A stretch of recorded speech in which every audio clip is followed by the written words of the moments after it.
across the UK, on DAB+, on your smart speaker, on your smart TV, and on your side.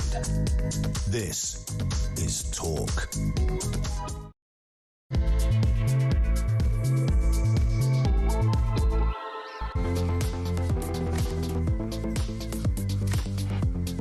Well, a very good afternoon. It is 3 minutes past 1. My thanks to Alex Phillips. Mark Dolan in for Ian Collins for the last day. Big Ian back at 1 on Monday. I'm back on breakfast tomorrow morning at 6 a.m.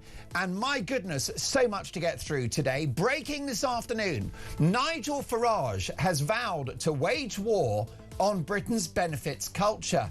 He says there will be riots, but it's time the country lived within its means and it's time that it paid for work. We'll bring you more on that shortly. Shock horror, Labour's VAT raid on private schools is going to cost more money than it brings in. We've got the inside story. And self-checkouts are fueling the shoplifting crisis, says the boss of Marks and Spencer's. When are we going to get on top of this wretched crime which is costing you and I billions? Donald Trump blasts Prince Harry for his Ukraine intervention whilst threatening Britain's claims on the Falklands Islands. And as the government's top lawyer wages war on our veterans, is the current leadership of this country a threat to our national security? Do Starmer and Hermer hate Britain? I think we are provably less safe with them in charge, but what is your view on that one? Now, it is my last time sitting in for Ian Collins. Let's go out with a bang. I've got the dream team today. Sam is pressing the buttons. Finlay is the boss. Faith is taking your calls and has booked half the show. Best in the business.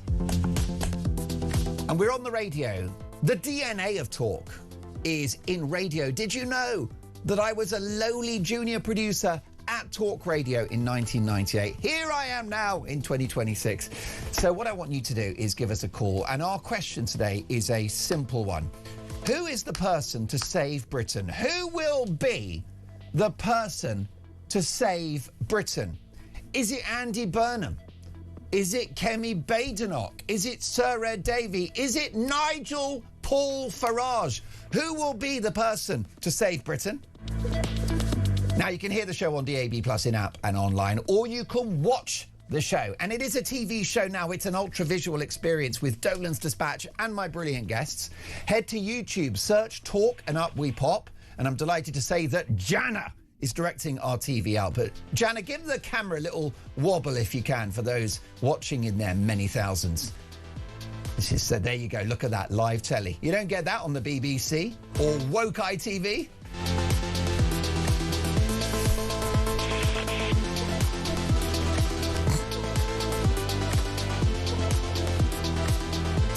So lots to get through. Who will be the person to save Britain? We're going to kick off with the last Dolan's Dispatch of the week.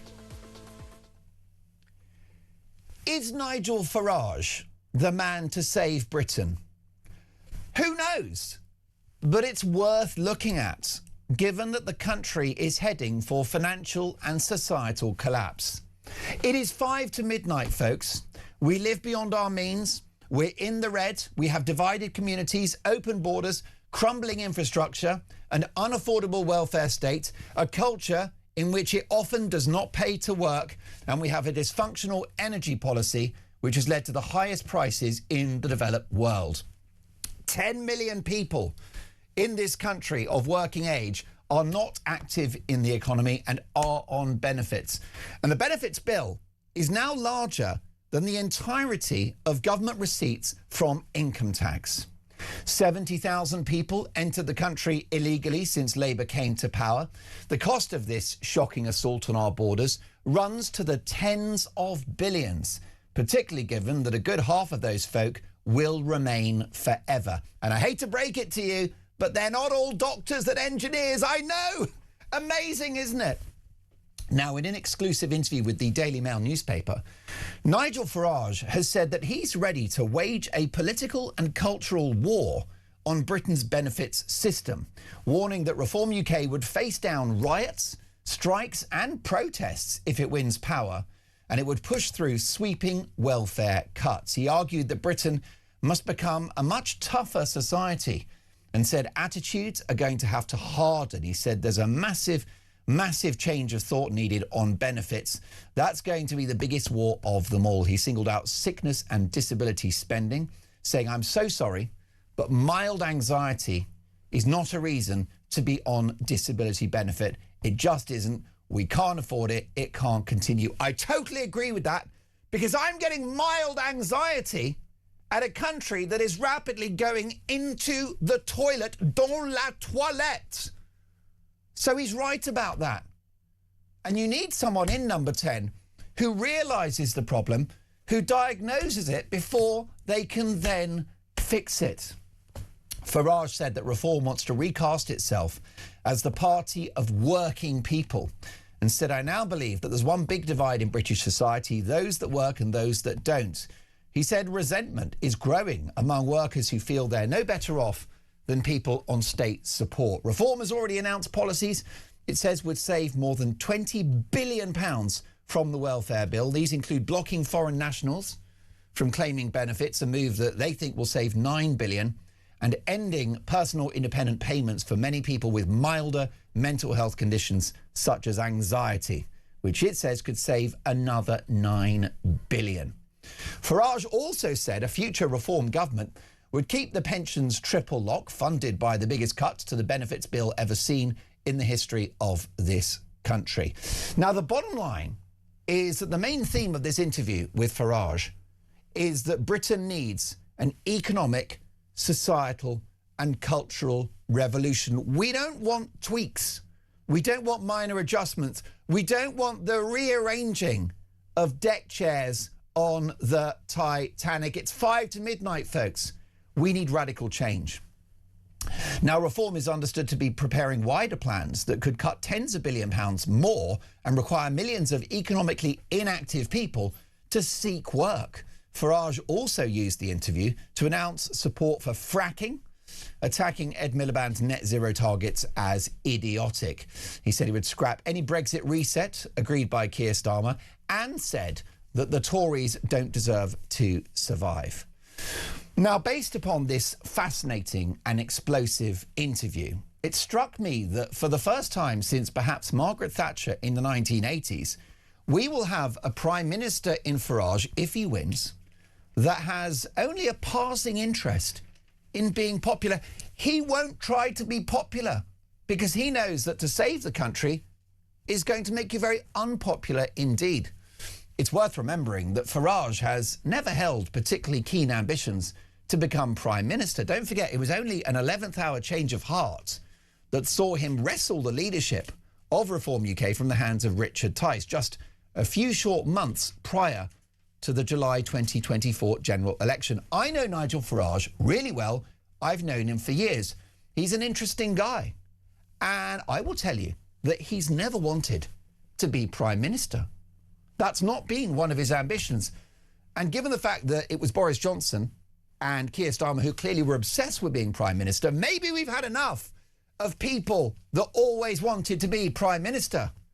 Maybe it's time now to have a reluctant but worthy PM that rises to the occasion.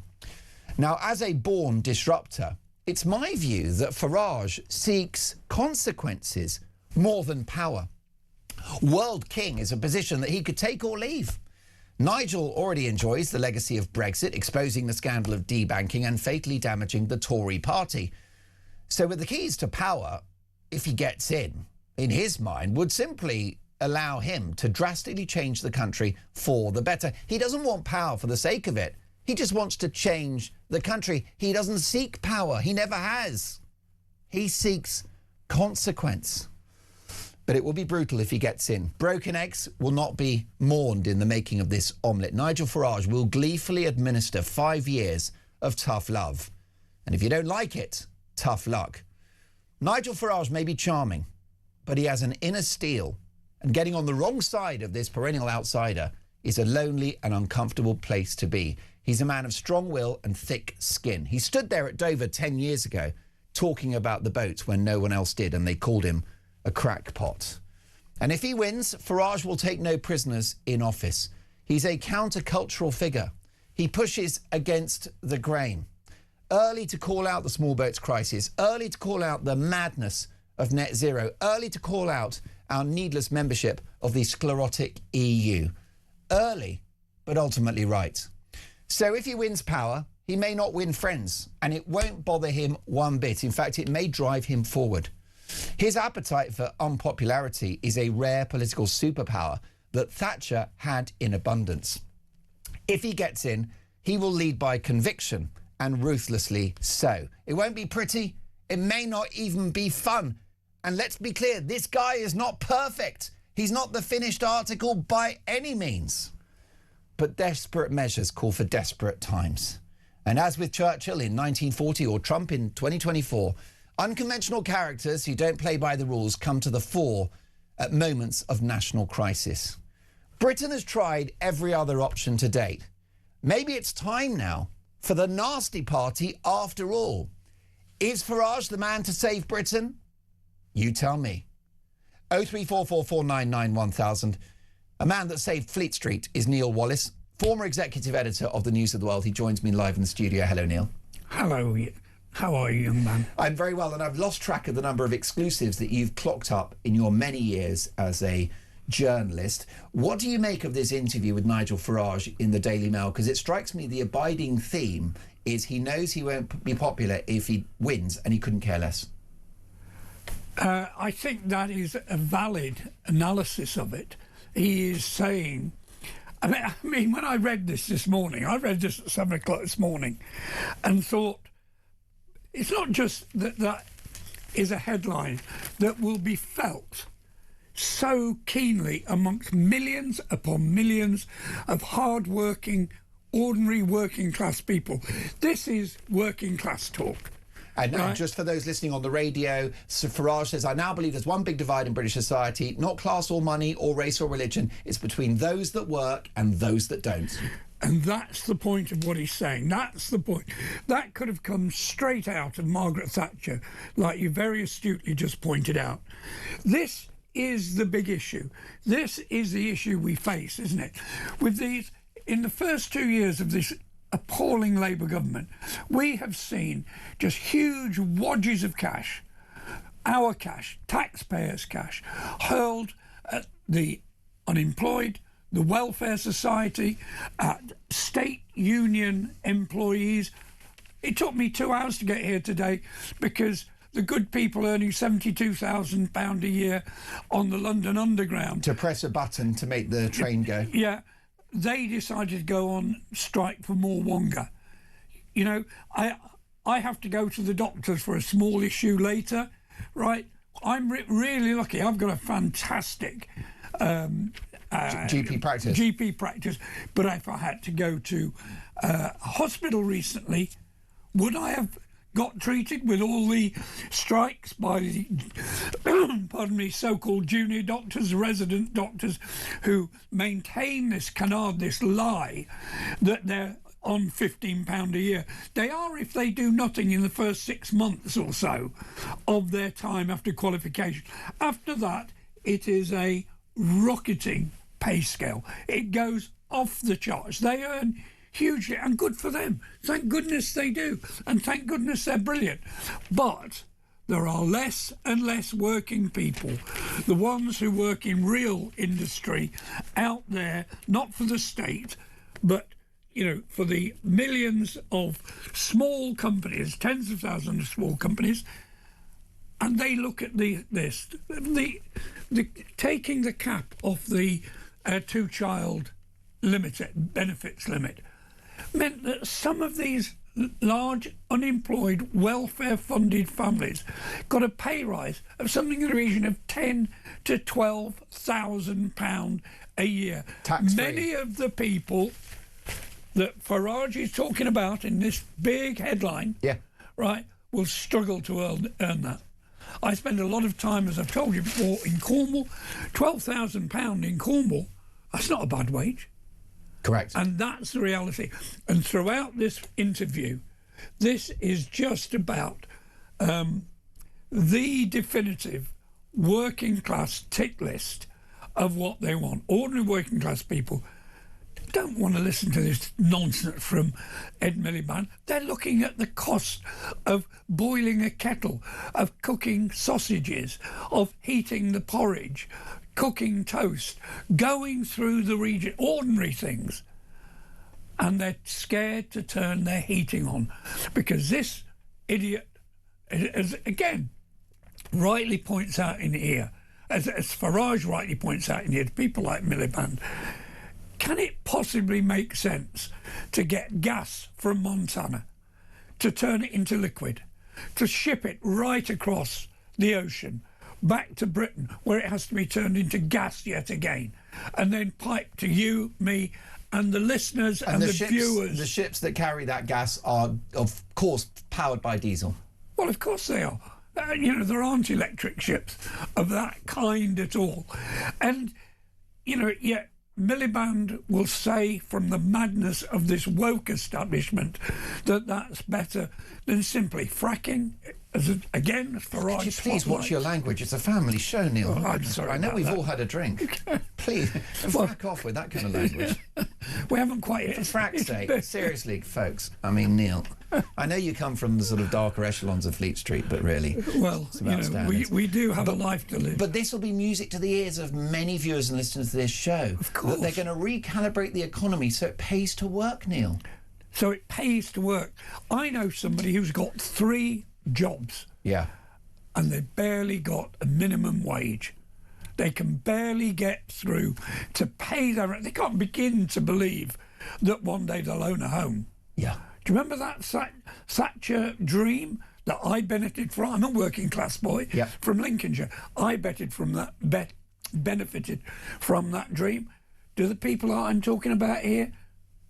No, they're not going to. Young people have no skin in the game, and it's devastating. I mean, we need dangerous. change. And why is it dangerous? It's because they will not feel part of society.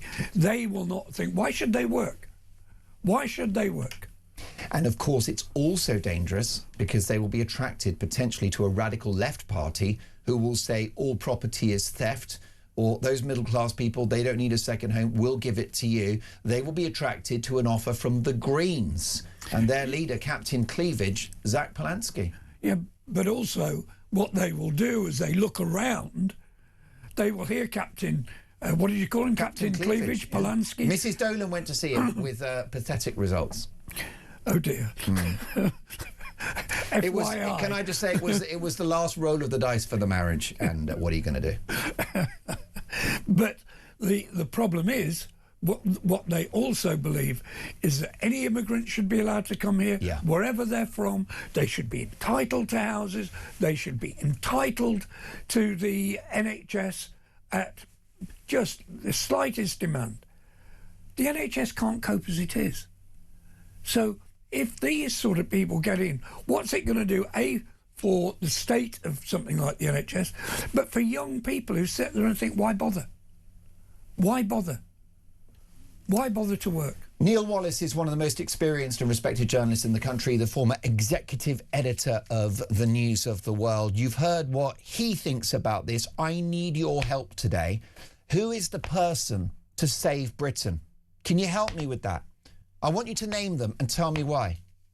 Who is the person to save Britain? Whether you're left or right or centre or anything, we can agree, can't we, all of us, that the country needs saved, as the Scots would put it.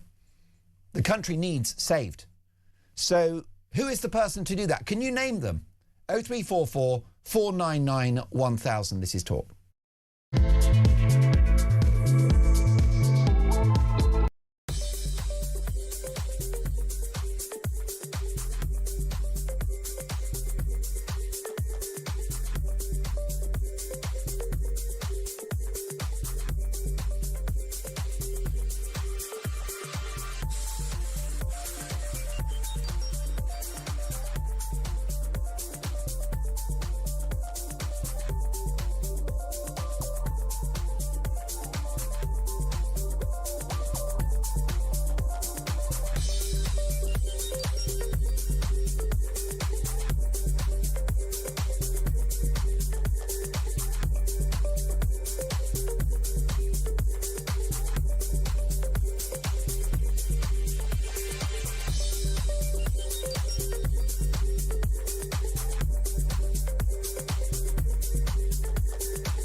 the position taken from the Cabinet Office was that there was no need to vet Mandelson. He was a member of the House of Lords, he was a Privy Councillor. The risks that attending his appointment were well known and had been made clear to the Prime Minister before appointment. Now, in the end, the FCDO insisted and put its foot down. I understand my predecessor had to be very firm in person. But that was a live debate at the point of announcement, and I think it's important to make that clear.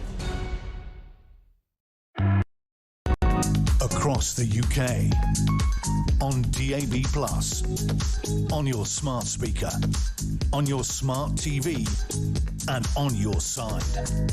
This is Talk.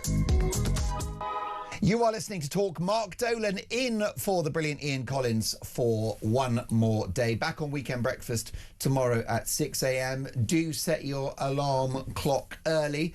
Who is the person to save Britain? Michael says Rupert Lowe will save Britain.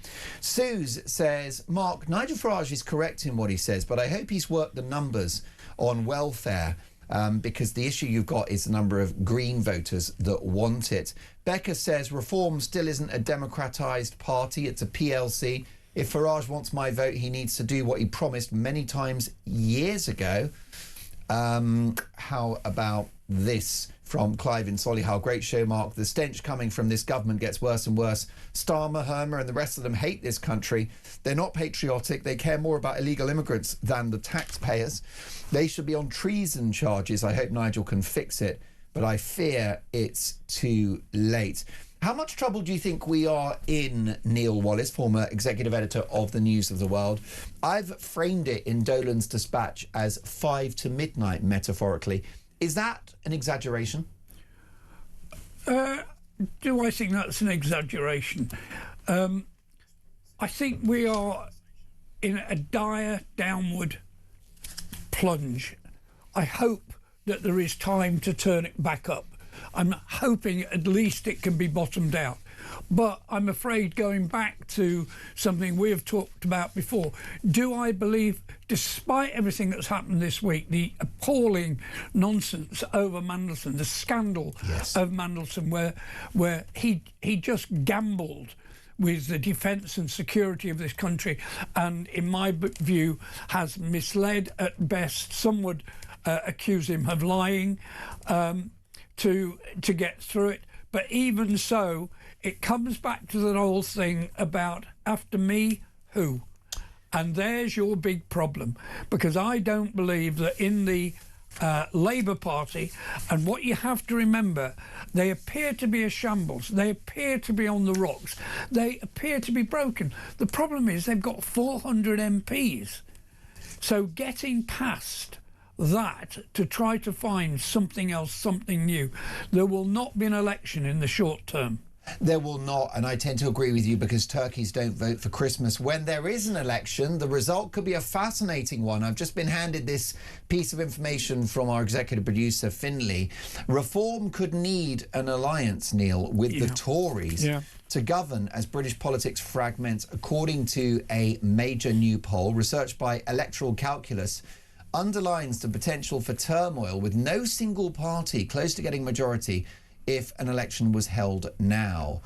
So the seat-by-seat estimates produced on behalf of communications agency PLMR suggest Farage would have the most MPs with 188, but the Tories could have 159, which takes us into coalition territory. Now, in that interview with the Daily Mail today, Farage has not ruled out a post-election deal with the Tories. How do you see this shaping up? Well, I was interested, actually, that Farage didn't rule it out, because the usual way in these things, whenever anybody talks before an election about coalitions, etc., is to say, no, I'd rather cut my big toe off. And sort of denigrate the other side until the votes come in. And the truth of the matter is that if these numbers are correct, and it's a huge and very authoritative poll, the combination of Reform and the Tories would give it a 20-vote absolute majority. Now, that would be enough to continue in power for a long time. Yeah.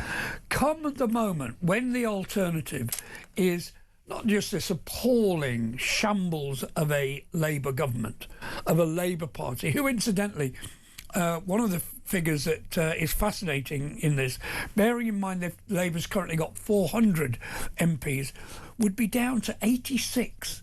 That's the price that the Labour Party is at the moment looking to pay. So they will be desperate to team up with anybody to grasp, as Starmer has never believed in anything. He's never believed in anything other than Starmer in office. That's all he's interested in. That's all he's fought to keep going, and he will do the same. And Polanski will know that the lack of breadth of his party, who are full of lotus eaters and sandal wearers and basically natural rebels, people who are on the left who are desperate to rebel. At one time they had momentum to go to, that has fallen apart, so instead they've gone as a ragbag to the Greens. But if you put them both together with the Lib Dems and I'm trying to think who the other one I'm thinking of. Oh, the SNP and the Greens. Yeah, you put all that together, and they will be well under an absolute majority. Yeah. Farage and Badenoch will do a deal if it comes to that. And here's the killer question. I've asked today my audience, who will be the person to save Britain? Is it the people? Is it Farage and Badenoch together? Is that the best of both worlds? Most of all, it's the people to be strict in how they vote, to not get distracted, to not get involved in trying to play politics with their own vote and do deals, but vote for what you basically believe is the answer way forward. And I mean, in the Farage interview, he's right. I remember during the Boris wave after Brexit, when they did tremendously in breaking down the red wall, but there's a lot of places they didn't get through. With the sort of policies that Farage is talking here, he is knocking on the doors of places that Boris only dreamt of, and that is what's going to change things. It's seismic, isn't it? Could Farage and Badenoch work together? What about the chemistry of those two people? They're big personalities, big egos, and let's not forget that Farage detests the Tories and wants to destroy them. That's one heck of a bridge you've got to build to get them working together, isn't it? It is, but you've got to get through. I think to a certain extent it may be that it helps that they're very different people. They bring different things. I think Kemi Badenoch has been very impressive and completely grown in the last couple of years, and particularly over the Mandelson scandal and security and defence. I think she has been immense. Frankly, she's had a huge open door to push at because, of course, the Labour Party seemed determined to not find anything, any basic tenet of what this country stands for. They're not prepared to trample on. Defence, forget about defence. Who cares about defence? Income tax from working people, business, big business, what does that matter? We've got a welfare state. And you go on and on and on, and they will trample over the things that matter. The net zero, what the madness of net zero.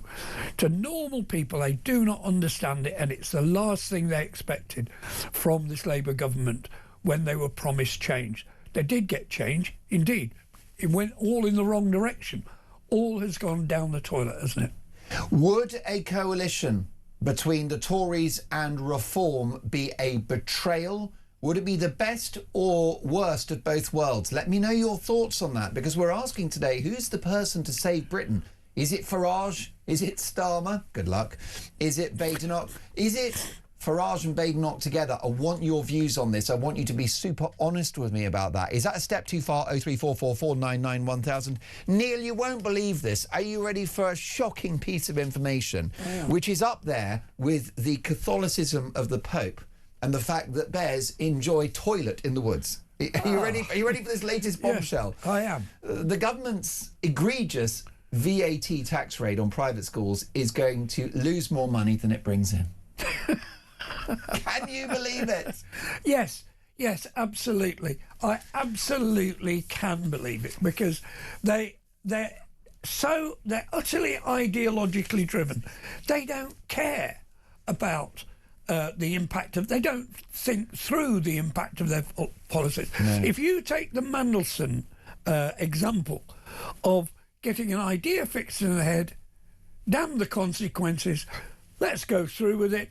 Oh, look, this is what happens. Bears in woods. The Pope's a Catholic. You know, it is quite extraordinary, the disaster that they have reached at every twist and turn of the way. It breaks your heart. Neil, are you able to stay with us for a couple more minutes? Only a couple, mind. Well, there you go. Otherwise, it goes up. This guy's on overtime, and he's a bit of a shop steward. You're going to watch yourself. It'll cost us, but it'll be worth it. Neil Wallace, former executive editor of the News of the World, is going to stay with us. We're bringing in the brilliant Peter Barnes into this conversation as well, political strategist. Who is the person to save Britain? I need your help with that. 0344 499 1000. This is Talk.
Across the UK, on DAB+, on your smart speaker, on your smart TV, and on your side. This is Talk.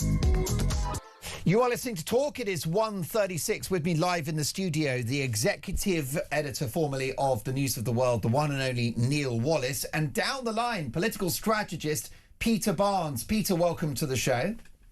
Hi, Mark. How's it going? Nice to see you. It's great to have you on the programme. I've been asking my viewers and listeners, who is the person to save Britain? Yvonne in Solihull says, hello, Mark. Hello, Neil. Farage every time. And we know no one who is likely to do otherwise. The backbench Tories of Anna Soubry's type will not allow the radical change we need. They are frit. What do you think about the idea of a Tory-Reform coalition, Peter? It's always been the plan. It has to have been. There's too many moves that Nigel Farage and Reform have made into kind of co-opting the machinery of the Conservative Party. They want the actual institution. They don't want the people. So this is why you see this kind of constant barrage from Farage to kind of take the Conservatives out at the knees. He has focused more, I think, on attacking the Conservatives than actually attacking the government. And I think that is because the Conservatives haven't quite died yet. You know, I kind of remember about 2 years ago, we were all saying that this was the end of the Conservative Party. I think we were saying that when Theresa May was Prime Minister. So, you know, this institution that's been around for 200 years is pretty difficult to kill off, I'm afraid. And Farage has suddenly realised that instead of trying to defeat it, beat it down and make it work for you. The Conservatives still have the network, they have the donors, they have the entire institutional leverage that you need to form a government. This is one thing Reform are still stuck in protest mode. They're still trying to always be outraged. They're still trying to always point to the bad thing. They're not actually converting that yet into being a government in waiting. voting, and that is the bit they need to change gear on.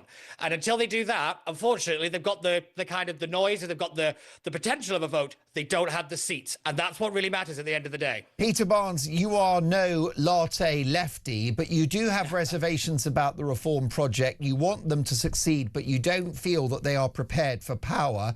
Do the Tories make them better on the occasion of a coalition government? Yes, and that's only because it's better the devil you know. If you look at 1992, every marker kind of said that the Labour Party were going to wipe it, but that threat of the unknown is a very powerful thing in British politics. We don't really like what we don't know, and how we vote at general elections tends to be very different at locals or in by-elections. We tend to kind of hook in on something that we know, that we recognise, and that we see as stable. Something new, something volatile is very unlikely to succeed in British politics, particularly at this kind of moment because of economic uncertainty. And the fact that Reform have yet to really have a solid policy platform on the economy is a bit of a problem. They put Robert Jenrick in.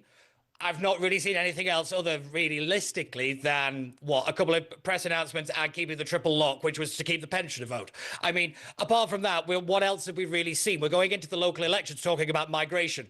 The local councils have no control over migration. So this is the thing, they're reverting back to their old their old classics because they've nothing new to run on. This is why I keep saying I don't have a go at them because I don't like them. I have a go at them because they have a potential to win and they're fumbling the ball.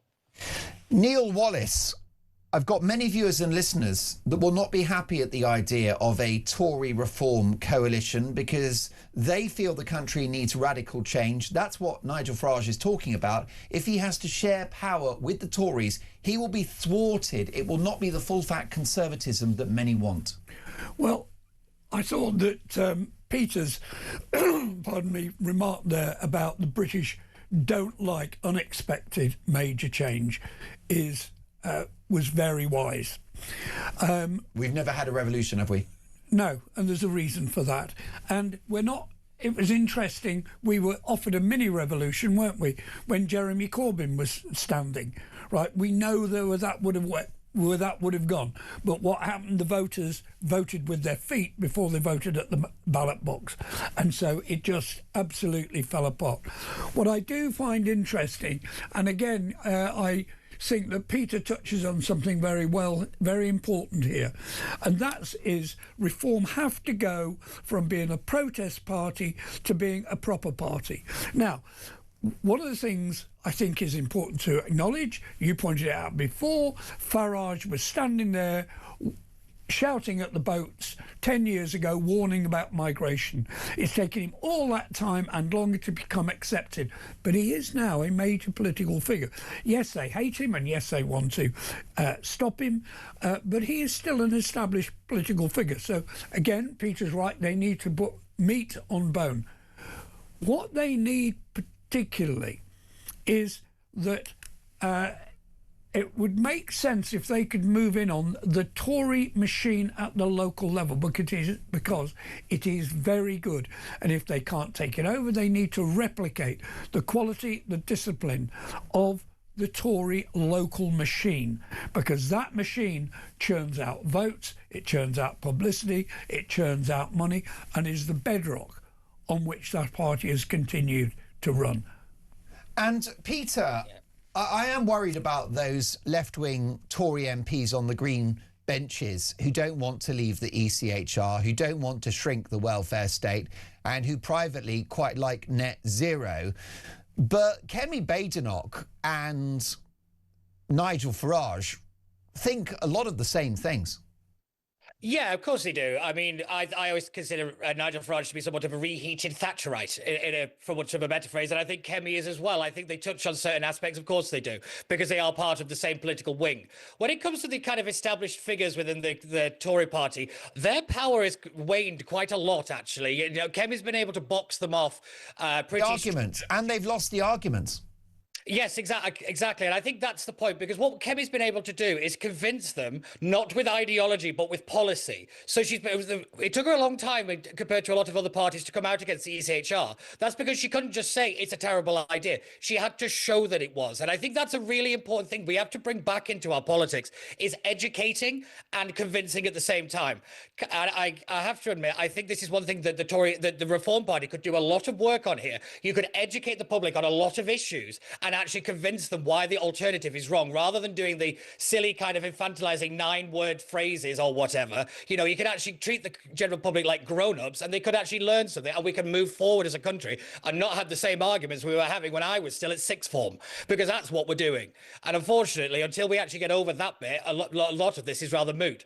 I will just say, though, the actual point about taking over the grassroots is absolutely spot on. The one thing a lot of us are looking at from the polling perspective is turnout. We predict that this is actually going to be one of the lowest turnouts in British history, because people are that sick and tired and fed up and dejected and don't want anything to do with it. That is a problem, because there's a lot more radicalised kind of people against Nigel Farage, who has a negative favourability rating. So the kind of get out the vote campaign for the right is going to be more important now than it has ever been. So yes, it's one of those things that he might be very popular among certain circles. However, Nigel Farage carries a lot of baggage with him, and it's that baggage that I've often said is a little bit of a drag on the Reform ticket. You know, they've got the points in terms of the actual polling nationwide. On the seat level, that level of favourability could cost them, you know, a marginal here, a marginal there, and that's when real power is actually made. You throw in factors like Restore Britain, Advance UK, and all these other what they call luxury ideology parties. I hate to break it, they're not going anywhere, and Nigel Farage demanding loyalty is not going to work. You've got to convince the right that you deserve to be the leader of the right. And that's one thing he's not doing. Just saying, oh, the Green Party are a threat. Yes, we all know that. But if you consider Nigel Farage to be nothing but the establishment, why on earth would you vote for him?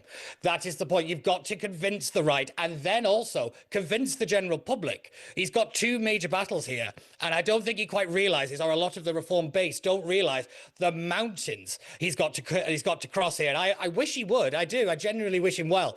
But at the moment, I don't see it as a particularly serious party where they keep doing, yeah, but the Tories. That line keeps you as a protest group. It doesn't move you forward. You keep living in the past, keep pointing at things, saying that's terrible. We can all do that. What governing is, what leadership is saying, yes, that's terrible. Here's how I'm going to fix it. And that is the next step. And that's what the public is judging him on now. And he's not doing very well at it. That's why they plateaued in the polls. Mathematics, Neil, are a challenge for Nigel Farage. Now, you drink from the fountain of eternal youth, but I've calculated that you must have covered somewhere in the region of 12, 13, maybe 15 general elections in your journalistic career. God, am I that old? I'm afraid so, I hate to tell you. I've actually... Terrible blow. We're bringing in Father Dermot for the last rites in just a moment. But listen, before that happens... The mathematics are a challenge for Nigel, aren't they? Because for Reform to win would take the biggest swing in the history of our democracy. There's also the possibility of a left-wing coalition. Now, I wonder whether the concern for voters on the right is that Kemi and Nigel may not have the opportunity to form a coalition if the parties of the left work together before the election with tactical voting, with the Greens saying we'll push hard here, with Labour saying we'll push hard there. Is that a problem? Well, thankfully, what we know is that self-interest rules in politics. So Zach Polanski believes and he's desperately trying to become the successor to the Labour Party. He thinks he can overtake them on the left.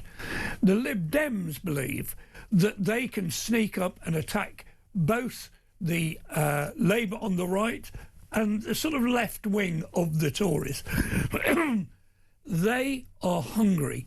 They are desperate because they see an opportunity. So they're not going to give any quarter, I don't believe, to Labour. Whereas I do believe that both Kemi Badenoch and Nigel will seriously be considering how would we, is it possible that we could do some sort of right of centre alliance? What's challenging? I think there is no political price to be paid for a post-election coalition, because at that point the country's in chaos, there's no overall majority, at which point Farage can easily speak to the nation and say, look, I've had to cobble together the support of the Tories so we can govern, right? No one is going to be cross with him at that stage. There is, however, a political price to be paid if Farage does a deal with the Tories before the election. That will infuriate his base. Yeah, it's not going to happen. Selling out to the Tories. No, it's not going to happen. It's absolutely not going to happen. He will not do what he did. He won't in 2019. Yeah, where they had a non-aggression pact, didn't they, with the Tories, and they didn't stand in some seats, and Tories. He gave the Tories free runs. He's not going to do that again because he can't, because he will be seen to have sold out, because he is now in the position where his stance is, I'm going to save you from all this. I do think that Peter, again, was absolutely right about there has to be meat on politics. He has to be... I thought it was interesting how silent he was on the whole Mandelson scandal, which is Labour's problems in giant microcosm, as it were, because there's so many elements of that that are completely typical of them in every other place where they try to have policy and run things. They talk and do what is ever in self-interest. They don't do the right thing or what can be perceived as the right thing, and then they try to lie and cover it up. But what Farage is going to try to do is he needs to move himself into the big issue statement. At the moment, because of the way that government is structured and our unwritten constitution is, it is Kemi Padlock. And she is benefiting from this, I believe. But Farage has to force himself onto that stage. He has to a certain extent, upstage her and learn from the Tories. There is stuff to learn from them. And Peter, what about this threat of a left-wing super coalition, a collaboration between the left-wing parties, the SNP, Labour, the Greens, the Lib Dems, to prevent a Farage majority? It'll be one of the most coordinated and arguably pretty successful, I suspect. I mean, look how quickly they could cobble together a protest of the size in central London. These people are organised, they're well-funded, and they know what they're doing. I use the Caerphilly by-election as a prime example of tactical voting. They were able to absolutely take Reform out of the knees with relative ease because they know what they're doing. They're organised through the internet, social media. This is a big, big problem for the right in general. Most people now in the country are not small C conservatives. They tend to vote for more left-wing policies. Do not forget, Jeremy Corbyn won the argument in 2019. And that is a really, really important point, is that is a big cultural problem that Farage has got to do. So, yes, this whole thing about him taking on the benefits culture, that's a huge undertaking of cultural significance. It's not just a throwaway comment. It's something he actually has to do. But I will say, when it comes to the kind of organisations and the kind of electoral pacts, I do think you're right. He can't do one formally before the election, but he could start to move resources. He can start to do certain things where it's obviously non-aggression, it's non-serious competing. And I think that's probably what it is. But I will say the Green and the SNP and maybe the Lib Dems. The Lib Dems are kind of irrelevant, to be honest, because we don't even know if Ed Davey is going to be there by the end of the year, let alone, to the next general election. He's going to Thorpe Park, apparently. Oh, one can only hope, and we close the door when he goes in. But I will say that the Greens are very, very good tactically now in terms of where they put their resources. They had a very successful general election. They know what they're doing. And as you say, they've got a very energised base and a moment. And this is the one thing, never underestimate a radical leftist's ability to grab a moment. My thanks to two elite-level political commentators. Neil Wallace, former national newspaper editor. Neil, safe journey getting back home. Please come and see us again in the studio soon. Got a message from Joanna. I could listen to you and Neil talking all day. Throwing Peter Barnes into the mix is eye-opening. My thanks to Neil Wallace. My thanks to the brilliant Peter Barnes. More to come. Who is the person to save Britain? Your call's next.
position taken from the Cabinet Office was that there was no need to vet Mandelson. He was a member of the House of Lords.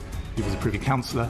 The risks that attending his appointment were well known and had been made clear to the Prime Minister before appointment. Now, in the end, the FCDO insisted and put its foot down. I understand my predecessor had to be very firm in person. But that was a live debate at the point of announcement, and I think it's important to make that clear.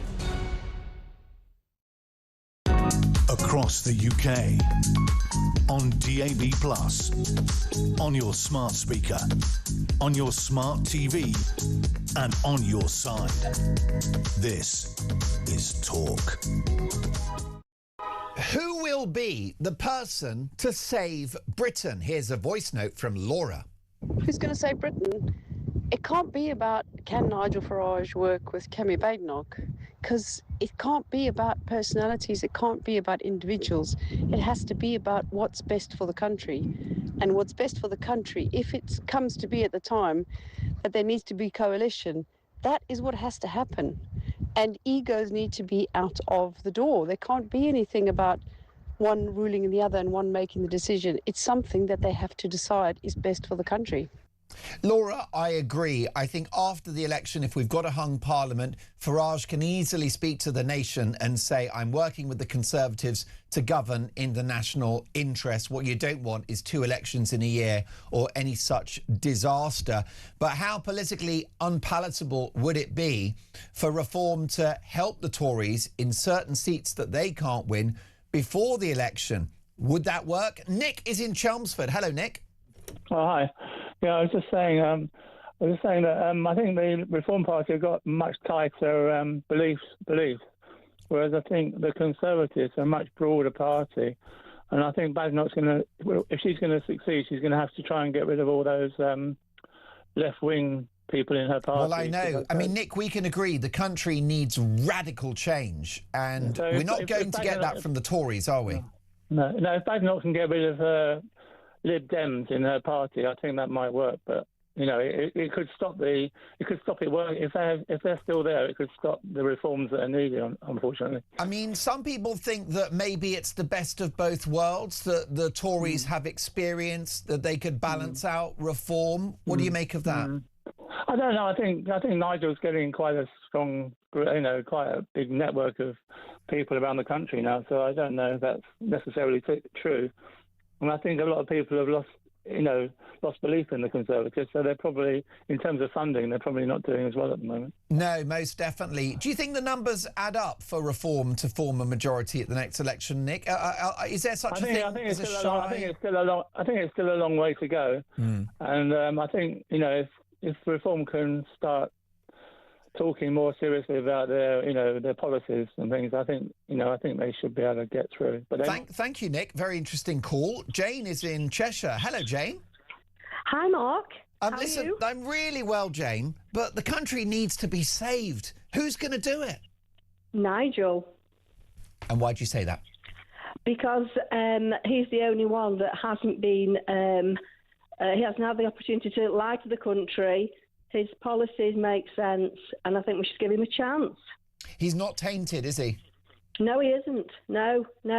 And he has been proved to be correct in pretty much everything he's ever said will happen. And he's actually stood by everything he stood for. Everything he said in the past, he stood by. So I think give him a chance.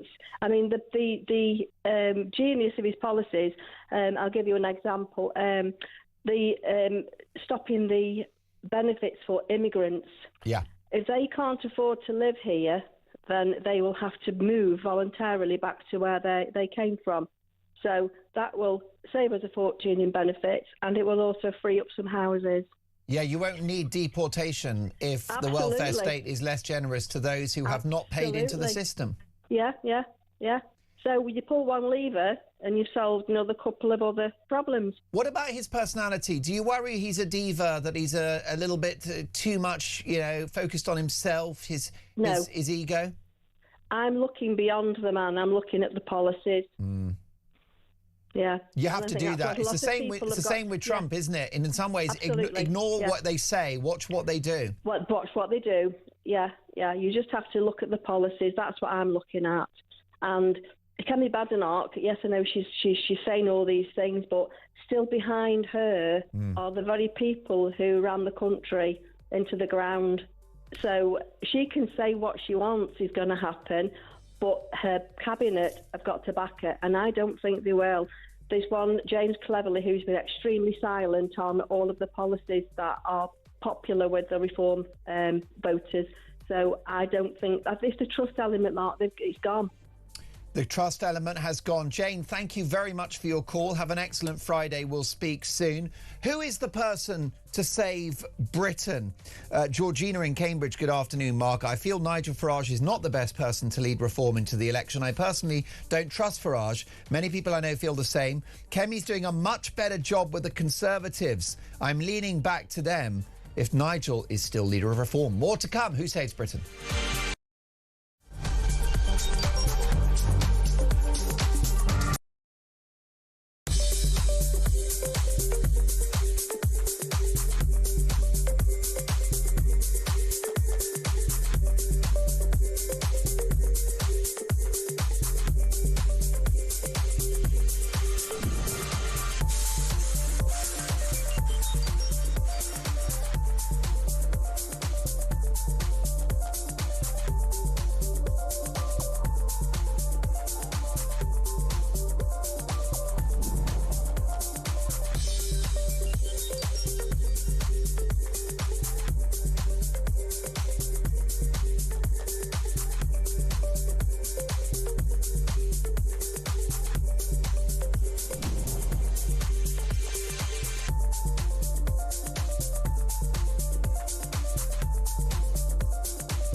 Across the UK, on DAB+, on your smart speaker, on your smart TV, and on your side. This is Talk.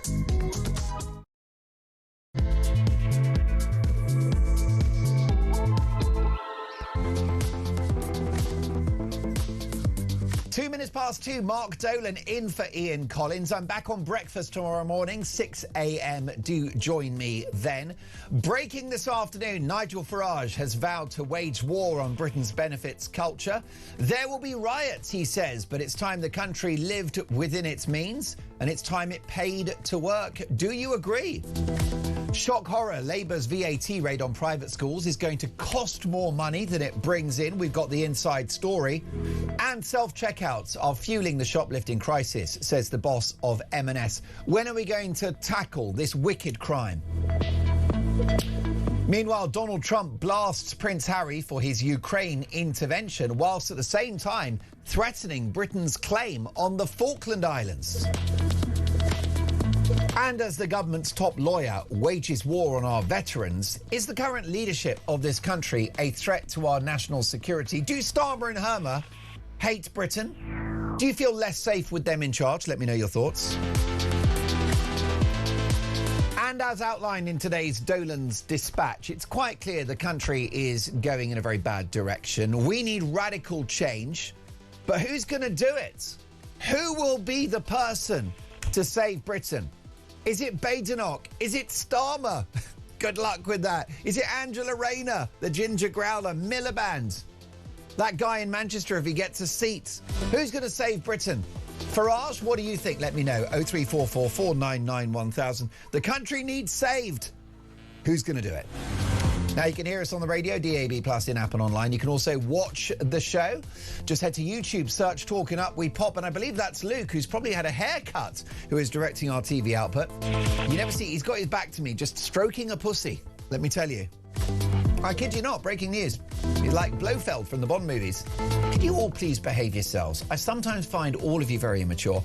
So much to get through. Who's going to save Britain? This is Talk, Let's Talk. And let's do so in the company of one of my favourite broadcasters and contributors to the channel, Henry Bolton, who is an international border control expert. Hello, Henry.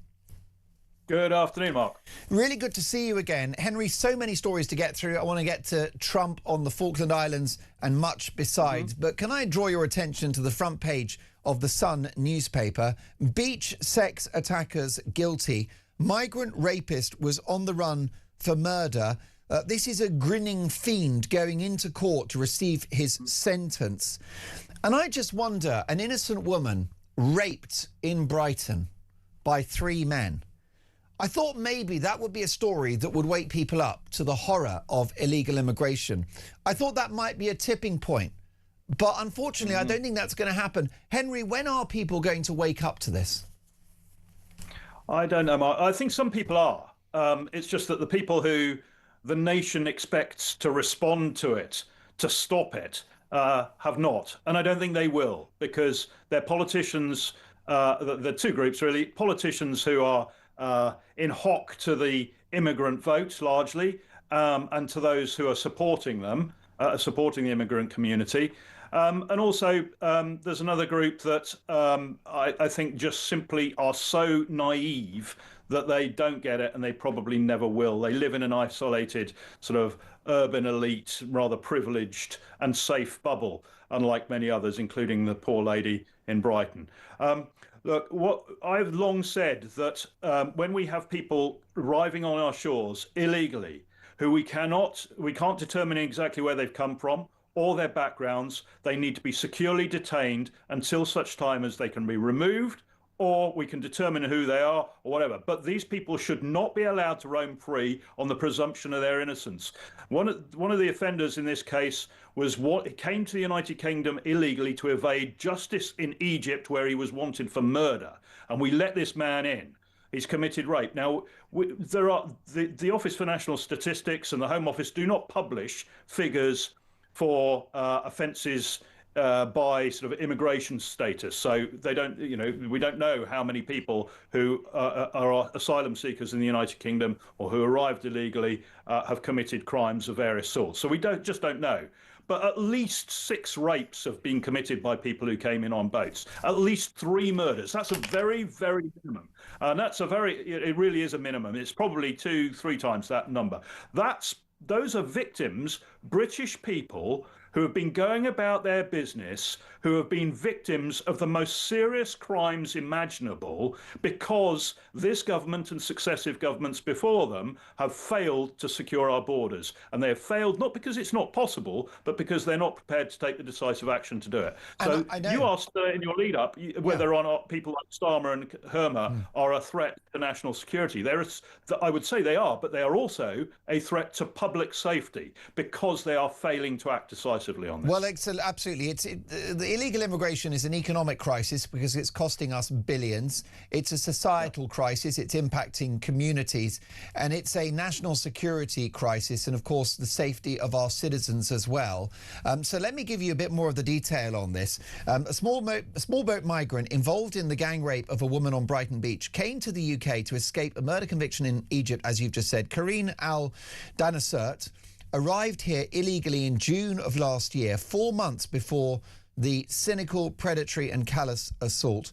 2 laughing attackers convicted alongside him yesterday arrived on the same boat in September 2024. All 3 lived in a taxpayer-funded hotel. Something that I cannot get through to my progressive leftist friends, the people I call latte lefties, Henry, is they say to me, oh, well, there are lots of rapists in this country too. That's always their response, that we should just deal with rape. But my argument is that it's an aggravating factor that an innocent woman is raped by someone that shouldn't be here. That is actually worse. It's an aggravating factor. The left don't get it. Just because there are crimes committed in the United Kingdom already does not mean to say that we should open the doors to more criminals, more murderers, more rapists. It's a nonsensical argument, Mark. Absolutely nonsensical. And this man should be immediately removed where he's wanted in Egypt, where the penalty for murder is death, where the penalty for gang rape is death. Good. So send the man back to Egypt where he's wanted. That. Let him face his just desserts. That's the answer to this. And of course, that's the great irony. Sorry to interrupt you, Henry. The great irony is, how much do you think it's going to cost my viewers and listeners to accommodate these three monsters in prison for many years? It's going to run into the hundreds of thousands, isn't it? Indeed, and we already know that it's not just that whilst they're going through the asylum system. I mean, something like sort of 95% of asylum seekers end up staying in the United Kingdom. Even if they're turned down, they're not deported. Correct. So, these people are an ongoing burden to the British economy, to our public services and utilities, to our communities, to our housing stock. And there is absolutely no benefit in this for the British people. There is only significant risk. And I think it's utterly unacceptable to put up any defence of having open borders in this respect.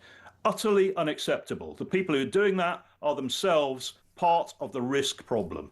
Most definitely, I completely agree with you. What are your thoughts on Donald Trump raising the question about whether or not the UK still has a claim on the Falkland Islands? What's the story here, Henry? This is in retribution for what Donald Trump perceives to be our lack of zeal in getting involved in the American and Israeli strikes on Iran. Clearly somebody in the White House or somewhere on the Pentagon has been asked to draft up a list of possible actions to take against NATO allies for their sort of lack of engagement on this. Putting aside the lack of engagement, I don't think this is a serious proposition by the Americans. This is just simply a list of options. The document that's been drafted. Look, we could do this, we could do that, we could do the other. We could, needle the Brits by saying that we're going to challenge their right to sovereignty over the Falkland Islands. But it's a bit of a shot to get across the bow for the government. I don't think it's anything more serious than that. But another wake-up call that they probably won't heed. There's a sequence of decisions that have been made by the British government that have irritated this President Trump, and we know that he's quite a prickly individual. If you upset him, you're going to get something's going to come back in your direction. I think the government's just not been at all clever. That said, I absolutely, the one thing that I would agree with Keir Starmer on is that we should not have got involved, as we didn't, in the strikes against Iran. But we should not have been so hesitant to secure our own bases, personnel, and interests in the Middle East. And we should not have been as hesitant to provide defensive support to our allies in the region. That we failed to do. Had we done that, had we engaged on that, I think we would not have this problem in the first place, because the Americans fully understand, and I've worked with the Americans extensively on military and security things over the years. They fully understand that the United Kingdom couldn't necessarily bring more to the table in terms of assets and capabilities than the Americans and Israelis already had. But I think that sort of engagement would have helped. But as we all know, it took us about 2 or 3 weeks to respond in any meaningful manner just to defend our own assets. So I get where the Americans are coming from, but I don't take this threat seriously.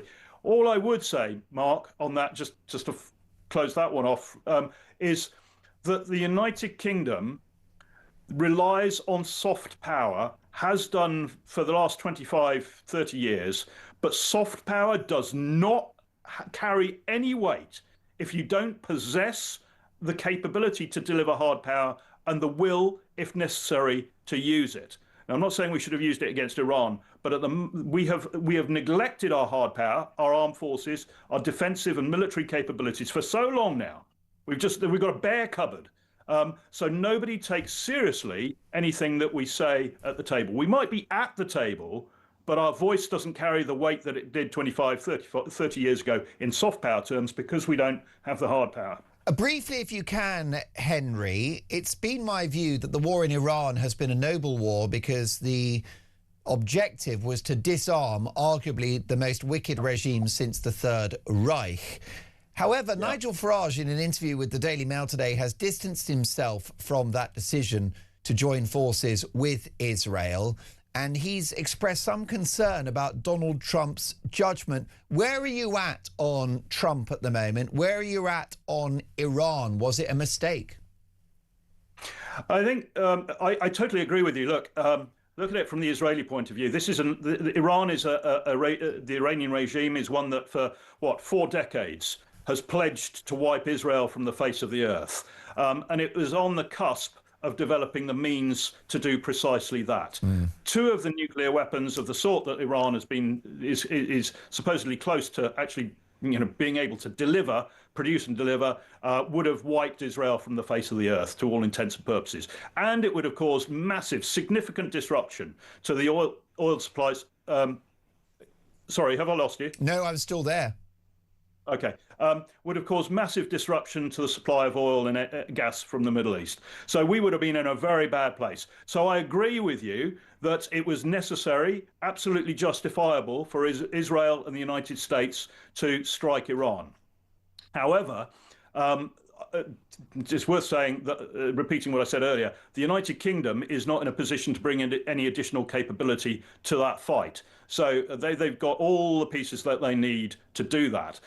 Where it's gone a little bit awry, I think, is that there's been a political involvement in the military planning in the White House. So President Trump has got a little bit too hands-on, a little bit too much micromanagement of the military planning, and has driven events too much from the political angle. Why I say that is because I think that the objectives included the political objective of regime change.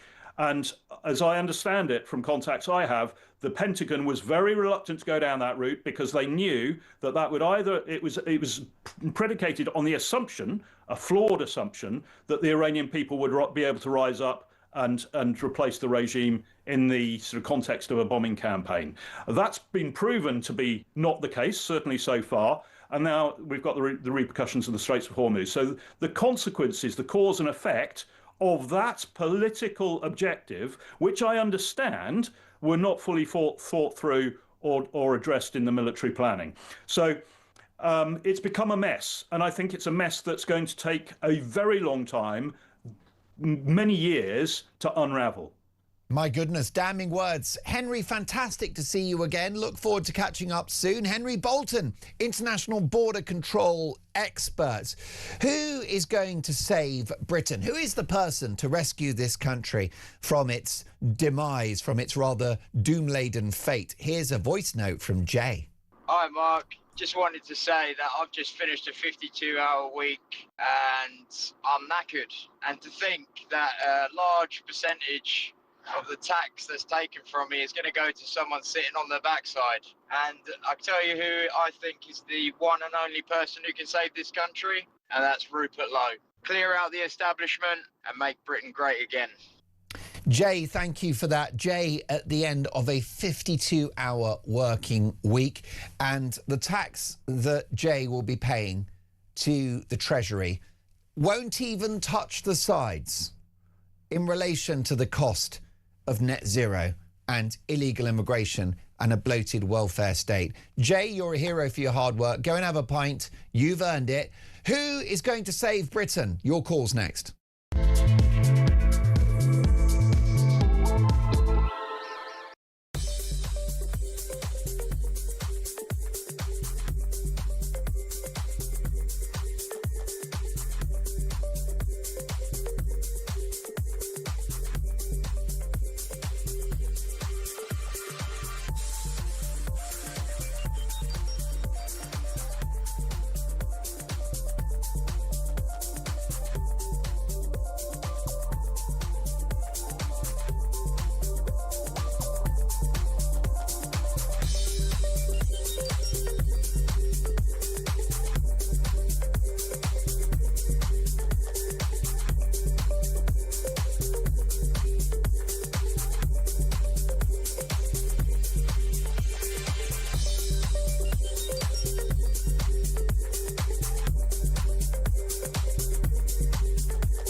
position taken from the Cabinet Office was that there was no need to vet Mandelson. He was a member of the House of Lords. He was a Privy Councillor. The risks that attending his appointment were well known and had been made clear to the Prime Minister before appointment. Now, in the end, the FCDO insisted and put its foot down. I understand my predecessor had to be very firm in person. But that was a live debate at the point of announcement, and I think it's important to make that clear.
Across the UK, on DAB+, on your smart speaker, on your smart TV, and on your side.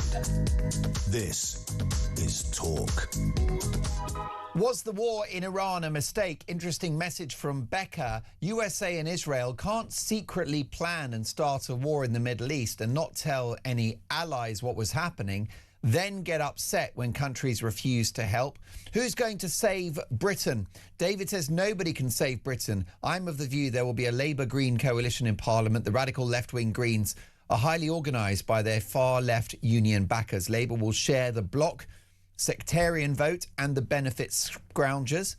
Alongside them, the Tories will retain at least a part of their core voters, whilst the Lowe and Farage grouping will split who are the true Conservatives. Essentially a two-way, three-way split, benefiting the two-way part. David in the sunny Cotswolds. Who is the person to save Britain? Marion's in Norfolk. Hi, Marion. Hello, Mark. I've got a couple of points. I'll be as quick as I can. Take your time. My homework. Take your time. It's about the definite need for, no pun intended, benefits need to an immediate reform. Yeah. And planning going forward. And he should also have mentioned the public money spent on illegal immigrants. And I'd like to point out that if you are a legal immigrant, temporary work visa, there's an initial fee and an annual fee to be allowed to remain. And you can't draw on public funds for 5 years. This came off the government website. Yeah. So why is they putting illegal immigrants in front of these people that have played by the rules? Well, this is the great unfairness of illegal immigration, is it's bad news for real refugees who have a case to be here.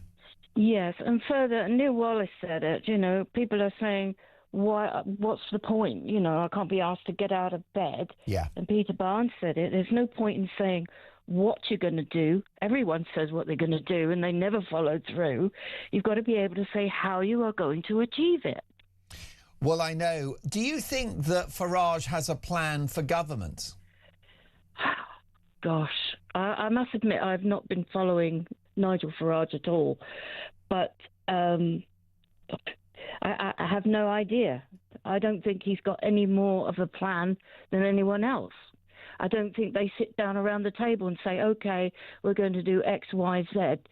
This is how we're going to do it. And I think if they did that, they did their homework, they'd be able to say to voters how they're going to do it. And they'd even get more votes by telling people exactly how they're going to do it.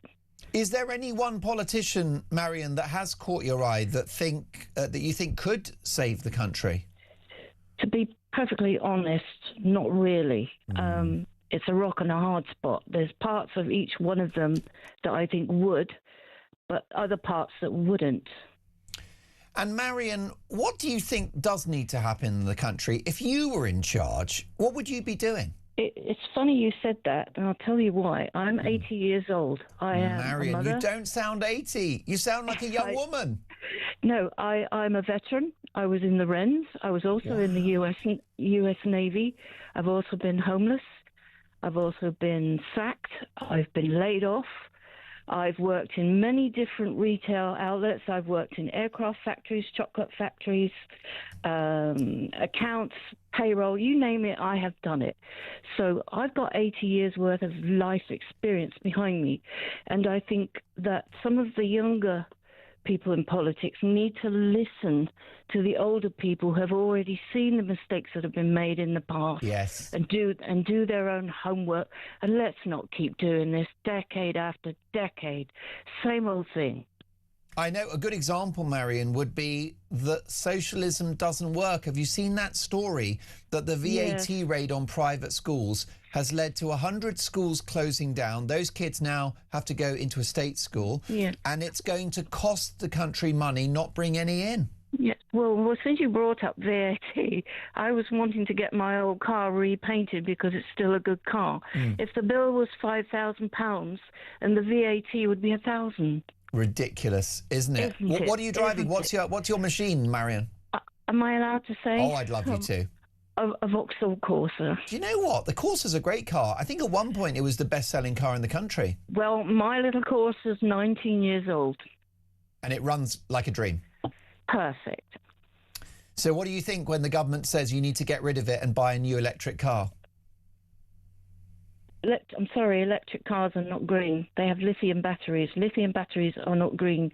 I think it's silly. It's premature. They're rushing it through. They need to sit back and have another think. That's the problem with Labour. They don't look at the domino effect of all those policies they keep shoving in our faces, and they're, oops, can't do that. Look at the mess that made. Well, you're so right. So the workers' rights package is lovely on paper, but it's going to kill economic growth and cause unemployment. Same with the increase in the minimum wage is fueling youth unemployment, isn't it? Yes, that's the domino effect, and nobody seems to realise that. You can't move, rob Peter to pay Paul. It doesn't work. It just makes a bigger mess. Marion, those 80 years were not wasted. You're so wise about that. A couple of things. Can I thank you for your service to this country as a Wren? And can I also ask you, what's it like working in a chocolate factory? Oh, my goodness. Very greasy. Do you get sick of chocolate? Funnily, you said that. I can't really touch it. I mean, we did have our little cheats and nibbles when we got new product into Christmas. You get immune to chocolate after a while. You just can't even look at it. Well, Marion, I've got to tell you, it's been one of the highlights of my week, maybe my year, speaking to you. Please call me again because you've got life experience. You've been around the block a couple of times. You still sound about 25 years of age. You've probably got the energy of a youngster. Well, can I boast about my US Navy career? Go on, then. I was aviation maintenance, aircraft maintenance. Wow. And that is critically important. So what you were doing, you were getting those aircraft ready and fixing them when they've come down, right? Yes, indeed. My goodness. So you've got to work fast and you've got to be a problem solver, I would have thought. Yes, and there's so much that young people can... I don't have a degree. I have a little bit of college, but you can do anything you want to if you put your mind to it. You just have to get up out of bed, get up out of that chair and go for it. A brilliant message and a brilliant call. Marion, we must speak again. It would be a travesty if we did not. Let's catch up soon. Marion Norfolk there, who claims to be 80. I don't believe her. I think she's about 23. What a story. And she's got common sense and she's raised a great point. Why do we have to keep making the same mistakes over and over again? David is in Kent, which is the Garden of England. Hello, David. Hello. Hi, Mark. Hi. Listen, Kent is beautiful, and I'd love to talk to you about the apples and the great cities and towns of Kent. But we've got this horrendous front-page story in the Sun newspaper. Beach sex attackers guilty. Migrant rapist was on the run for murder. When are people going to wake up to the national crisis that is illegal immigration? I don't know. There seems to be, I know lots of people you were referring to earlier, are the sorts who seem to be unaffected by it. It doesn't seem the latte lefties in Islington. Oh, that's the word. Yeah. Yeah. Yeah, I wanted to talk about, because you said about the Sun, and I wanted to briefly talk about the coverage in the media, specifically in the BBC, on the BBC homepage on the internet, of the two rapes and the one apparent non-rape. In the one today, on the homepage, they've got all about the Birmingham one. Very bad. The white guy rapes a Sikh woman. And he has very wide coverage, and I think it's still in there today, and it was yesterday too, of the Epsom non-rape, clear message being all these horrible far-right people who turned up in Epsom. They were all misguided, actually nothing happened. And then contrast them with the one in Brighton, horrific gang rape. And yesterday and today, it's not on their homepage. It is on the BBC internet there somewhere, but it's not on the homepage. I'm on the website now, David. It is not on the BBC News website. It is front page news of the Sun newspaper. Yeah. The gang rape of a woman in Brighton by 3 illegal immigrants does not make front page news on the BBC's news homepage. Why isn't that story there? What is going on, David? At the same time, as I say, you've got this non-rape thing in Epsom, and you've got obviously the thing which is horrific in Birmingham, that's covered. They're there. Why not? This is like two-tier media coverage. Well, is it because it doesn't fit the narrative that, I don't know, that open borders is very kind? It doesn't fit the narrative that they think perhaps lots of these people coming over are just frustrated doctors, dentists and engineers who've fallen foul of the regimes in Afghanistan, Yemen or wherever. It's a narrative, isn't it, David? David, I'm glad you mentioned this, by the way, because let me add to your analysis. And I can tell you, I was looking, because I read all the papers every day because I'm not tribal. And if the Labour government do good stuff, I'm going to say it. I don't care. If they make a good decision, I'll use this platform and say, well done. For example, Shabana Mahmood's efforts with the Boris wave. Well done, Shabana. Although, of course, it'll never see the light of day. But anyway, I go on The Guardian because it's important to see what they're up to. And can I tell you, they did report the story, David, but they just said, did you hear about this? They just said 3 men are convicted of rape. 3 men. And at nowhere in the headline was there a reference to the fact that they were illegals, and you had to go deep into the article to find out they were asylum seekers. Yes, actually, that's right. You're all right. Yeah, I did see it on The Guardian. I was surprised they even covered it. Bear in mind the BBC didn't have on their main page that was coming up on the feeds. But yes, you have to dig down. It's terrible. I do wonder, Mark, whether the government is trying to provoke people to division and sort of rise up a bit so that they can then crack down. If there's a big uprising and street disorder, that they might then have that as an excuse to clamp down, and then we'll have more censorship, more surveillance, more of a sort of digital prison being imposed on us. What do you think? David, you speak the truth, and truth will get you cancelled these days. Thank you for a really important input in this conversation about the media's coverage. I've been on the BBC's homepage of its news channel, and then also on the UK news. I cannot find it, but my brilliant executive producer, who's a wizard, has found something on the BBC, and it says, rape renews concerns over Brighton Beach safety. It doesn't obviously refer to the detail of that story. And here's the great irony, by the way. Rape renews concern over Brighton Beach safety. Brighton Beach is safe, okay? I am a middle-aged man, and I had all my holidays, my family holidays there when I was a little boy growing up. And it was safe then, and it would be safe now if it wasn't for people that shouldn't be in this country who have broken in illegally. But the BBC are worried about Brighton Beach safety. It's not the Brighton Beach, which is one of the wonders of the world, sat there in front of the Grand Hotel in Brighton, which is an incredible piece of Victorian architecture. It's not Brighton Beach, is it? It's the illegals on it. But of course, you won't discover that if you listen to The Guardian or the state propaganda of the BBC. Anyway, folks, we've got to have this conversation. It's so important today. Who is the person to save Britain? 0344 499 1000. Don't go anywhere.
across the UK, on DAB+, on your smart speaker, on your smart TV, and on your side. This is Talk. You are listening to Talk. It's Mark Dolan in for Ian Collins, and it's exactly 2:35 in the afternoon. The chairman of Marks and Spencer claims that self-checkouts are fueling a rise in shoplifting among good, honest people. Archie Norman told the Telegraph that a boom in self-service checkouts at supermarkets had broken the human link between shoppers and retailers. He said when normal, good, honest people come in and they're buying their shopping and it doesn't scan and there's nobody manning the checkouts, they're saying, look, it's not my fault. I don't have much time. So if I can't get my strawberries through, I will just put them in my basket. Let's get reaction from Stephanie Carty, who is the National Operations Manager at Retailers Against Crime. Hello, Stephanie. Welcome to Talk. Hi there. Really well. Lovely to have you on the programme. The problem you've got with shoplifting at self-checkouts is that my viewers and listeners will be paying the price because it's going to affect the price of goods if people are stealing them. Well, of course it's going to affect the price of goods. Shoplifting's on the rise, hence the prices are on the rise. The retailers can only deal with so much, hence we are actually feeling what's happening within the retail environment. It's been happening for years, and it doesn't seem as though it's getting any better. No, well, I'm really glad that you're speaking up for this, Stephanie, because the supermarket sector is an important part of our economy. It is arguably national infrastructure. And yesterday we talked about the plight of convenience stores who definitely don't have the deep pockets to absorb the cost of shoplifting. Based upon what we're hearing from the boss of M&S, it seems that retailers are fighting a war on two fronts, Stephanie. Overt shoplifters that are just filling bags with goods, and middle-class shoplifters who are not scanning that fillet steak. Well, yes. I mean, they don't walk about with stripy clothes and a swag bag. Shoplifters can be anybody from, you know, your middle-aged person to your younger youths to anybody that comes into store. I mean, we're talking about good, honest people. Good, honest people do not shoplift. Good, honest people are honest. We deal with various different people and they're reported to us every single day. And some of them you would not look twice at and think, of course, we'll say again, that they're good, honest people. Well, indeed. I mean, are you familiar with the celebrity chef Anthony Warren-Thompson, or are you too young to get that reference, Stephanie? Well, first of all, thank you for saying that I'm too young, but no, I do remember him actually, yes. Well, I know Anthony Warren-Thompson. He's a great chef and he's a very, very nice man. But he was cautioned by police for shoplifting cheese and wine from a Tesco store in Henley-on-Thames. It was the self-service checkout. This is a man of means. He's got a few quid in the bank. He's a national celebrity. So it takes all sorts. And what do you think goes through the head of someone that steals from the self-checkout? Why does it happen, Stephanie? Well, to be honest with you, I'm not that person. As I mentioned, I'm always a good, honest person. Me too. But, I will say that. Me too. Yeah. It might be I've not got time, or I need to catch my bus, or I need to get home, or I need to do this, that, and the next thing. These things have never crossed my mind. I go into a shop and I pay for my items and I leave. To me, there's no excuse. And there certainly shouldn't be. It doesn't matter if you've got a few quid in the bank or not. There must be underlying other things that are going on in your mind if that's the case. Yes, there is all different means of the reason that people do this. But we can't just pinpoint one. Sometimes because I would never do that in my life. I actually don't know what goes through the heads, but you know, it's jaw-dropping what you see. It's jaw-dropping what I see when I sit in this seat every single day. I know, it's really sad, isn't it? And in some ways, it's a shame if supermarkets have to go back to a cashier, because what a self-service checkout is an example of, Stephanie, it's an example of a high-trust society. We want to live in a world, don't we, where M&S, Waitrose, Morrison's, Aldi can trust the public to swipe the item and pay for it. We don't want to lose that. No, we don't want to lose that. But what we're doing is we're putting trust in people that come into our stores. The retailers are. The retailers are putting the self-service checkouts in place for a reason. yes, it's seemingly to help them. However, what we've got to remember is there's a lot of customers that really only get out once a day. Loyal customers have been coming to the same store for 60 years. They even like that, hello, how are you doing? Yeah. Or how are you today? So yes, there is still that option for them to do that, but with the more and more self-service getting put in place, I mean, we're only going to be dealing with this problem more and more. And I remember when they first came in, there was weighing issues, lots of different things. Oh, but yeah. we're seeing it more and more. There is cameras on the self-service checkouts, but you know, the opportunist, they will take their opportunity, if you like, and you know, scan through as much as what they can, but without having to pay for it. The only thing that I found very awkward about the self-service checkouts, Stephanie, is how it highlights my heavy drinking. Because the number of times, especially during COVID, when I heard the expression approval needed, made me have a think about my lifestyle and actually hold the Jacobs Creek, I'll buy a broccoli instead. Some people can't stand these self-checkouts. Do you think they're here to stay? Oh, definitely. I can't see them being taken out now. The decision has been made. So what we need to do is, you know, deal with that decision. So, yeah, there's going to be other things that need to be put in place. From the first self-service checkouts, I know there's a lot more security on them now. So it's a lot more difficult to do what was being done without saying much at the very, very start. But, I mean, it's only going to, by everything that comes in, you know, somebody's going to find a way to tackle that and to, you know, still get what they want without having to pay for it. But yeah, going back to what you're saying about obviously the drinking, it's when they come up to you and they say approval needed, but they don't actually look at you to say that you're over 25. That's what really hurts me. Well, that's a slap in the face when you don't get asked for ID, even if you've offered it. So they're here to stay. Do you think the technology will improve so it's harder for people to steal? Oh, we can see the technology already improving. Obviously, we go to different security expos and things like that. We can see what's happening. It's different things that are getting put on self-service checkouts every day to try and stop this from happening, because obviously it's a big issue. The stores lose lots of money every single year because of the thefts that are happening with self-service checkout. And it makes mugs of you and I and all of my many viewers and listeners who do pay for their goods. It's a slap in the face when you work hard, you're battling the cost of living, you're paying for this stuff, you're making a choice between whether or not to have that steak or that bottle of vino. Others are just filling their boots. It's just deeply unfair, creates a sense of injustice, doesn't it? Of course it does. What you've got to think about is as well, and that's up to every single person. What you've got to think about is you yourself. You're an honest person, and you're going to continue to be honest. And we just want to think that everybody else that we're shopping with on a daily basis or a weekly basis is going to be the same. Unfortunately, that is not the case.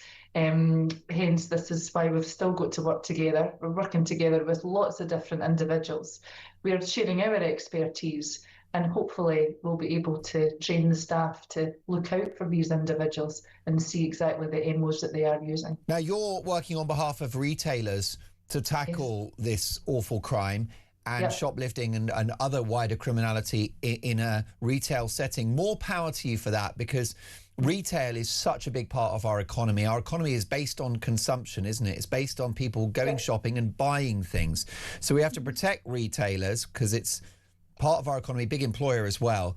And then there's also the safety element of the staff working in retail, you know, who are in harm's way as a result of shoplifting. Would you like more support from the police and more of a proactive approach from the police? Well, do you know, the police can only do what they can. And this is what we say. We're one of the key partners for Police Scotland up here, and we have information sharing agreements with quite a lot of other police forces. We speak to them all the time, and they are doing what they can. But what we've got to remind the retailers as well of, they need to report anything that happens, because unless they report, the police aren't going to know what's happening. But yeah, you're right when it comes to the retailers. The retailers are frontline workers. They deal with violence on a daily basis. And the ones that I speak to quite a lot of the time, they just think it's part of their job. To me, it's not. And to me, they just go in every single day and they take what they get every single day. and it really needs to stop. But you know something? It doesn't lie at anybody's door. We can't arrest our way out of this problem. No. We need to work together, and everybody's got their own area of expertise that we can work together to try and put, we can't stop it, but we can certainly try to make a big dent. I completely agree. And I think culturally as well, Stephanie, a bit like drink driving in the 80s, to have a campaign to make it socially unacceptable to steal in a shop. More power to you, Stephanie. You've got a very important job. Stephanie Carty is the National Operations Manager at Retailers Against Crime. We love our shops, don't we, here in the United Kingdom? We love our cafes, we love our pubs, our restaurants, our supermarkets. Who doesn't love a trip to the supermarket? Sometimes when I come home late from work, Finley, I just will go into like a big Tesco. I just wander around. It's like my happy place. I eventually get moved on by security. I've got, unfortunately, one of those slightly criminal faces, and they're not happy. Greg is in Colchester on shoplifting. Hello, Greg. Hello, Mark, and thanks for having me on briefly. Oh, thank you. Just to say, love this show, love the channel, obviously. Thank you, Greg. I'm currently sat at home watching you every day. Yes, I'm on benefits, sadly. Yeah. I've worked every day of my life pretty much since I was 15, 16. I'm now 52. I've just had late diagnosis of, I'm currently awaiting for a late diagnosis of ADHD, although how my life has gone, it now explains why it's been so difficult. Right. Okay? I have survived the last week on £15 of food, and I've also just found out I'm pre-diabetic, so I need to watch what I'm eating. But I can't afford to watch what I'm eating because I've got to make £15 last a week. Well, you can't, because if you're pre-diabetic, it means you need to have more protein and less carbohydrates. The problem you've got on 15 quid is that won't buy you much meat, will it, Greg? But worse than that, Mark, worse than that, I get my money next Friday. Oh, my God. So... it pains me to say there are a lot of benefit scroungers. We see these websites popping up and these podcasts popping up, and now you can play the system and so on and so forth. It's disgusting. But when I see Farage, who I'm fully behind, saying about the welfare and this, that and the other, I urge these people to look at my situation. I've had no support. Thanks to my disorder that I didn't know I had, I'm on my own in this world. I can't hold down a job if I wanted to. So what am I supposed to do? I swear to you, my friend, I will not be able to cope if we have another loony left alliance come in. If anything happens to my benefit, I'm pretty much of the persuasion that if things get much worse, I'm going to call it curtains and forget Switzerland. I'll just do it off the Orwell Bridge. Well, Greg, listen, my dear friends, we love you. You're a precious man. Your existence on this planet is a miracle. You're going through a tough time. 15 quid in a week to try and get through, to feed yourself with a special diet because you're pre-diabetic, it means you're going to need chicken and meat and sausages. You can't, your diabetes is not going to be helped by cheap stuff like rice and pasta. And what we need you to do, Greg, is to stay positive, take one day at a time. And what you exist as is an example of why we pay our taxes. We pay our taxes for Greg, who's got psychological issues, the ADHD, plus he's got health issues with his pre-diabetes. Greg is an example of a man that deserves welfare support. And that's the point. It's like illegal immigration. No one is against refugees, but the illegal immigration is bad for refugees. Well, it's the same thing with an overly bloated welfare state is bad news for people that deserve and need welfare. It's why we pay our taxes. So, Greg, I want you to look after yourself. Just put one foot in front of the other. I'm back on the radio this weekend. Give me a call. Let's talk this through. And to anyone that's listening that's struggling, I'm going to give you the Samaritans number because they are elite level with the support and it's free. And you just call 116 123. And it is as easy as 123 just to speak to them. Samaritans 116 123. You hang in there, Greg. We've got you. We've got your back. And Greg, interestingly, has worked all his life since the age of 15 could now do with a bit of state support. And what does he get? Diddly squat. It's so wrong. It's so unfair. This is Talk.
Position taken from the Cabinet Office was that there was no need to vet Mandelson. He was a member of the House of Lords. He was a Privy Councillor. The risks that attending his appointment were well known and had been made clear to the Prime Minister before appointment.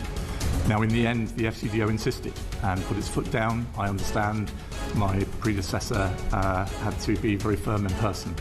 But that was a live debate at the point of announcement, and I think it's important to make that clear. Across the UK, on DAB+, on your smart speaker, on your smart TV, and on your side. This is Talk. What about a deal between Reform and the Conservatives? Is that a compromise too far? Kevin is in Staffordshire. Hello, Kevin. Hi, Mark. How are you? I'm very well. Happy Friday. Is it sunny in Staffordshire? It is absolutely boiling. However, I'm just about to get in the van and drive up to Scotland. Oh, my goodness. Is Scotland... Where do you live? Do you live in Scotland or Staffs? Where do you live? No, just north of Wolverhampton. So I've based ex-Air Force, so I settled down in the Midlands. Good man. Well, look, I hope your trip is going well. I hope you don't encounter too much traffic. What do you make of this idea that Kemi and Nigel are going to have to work together to keep a left-wing coalition out of power?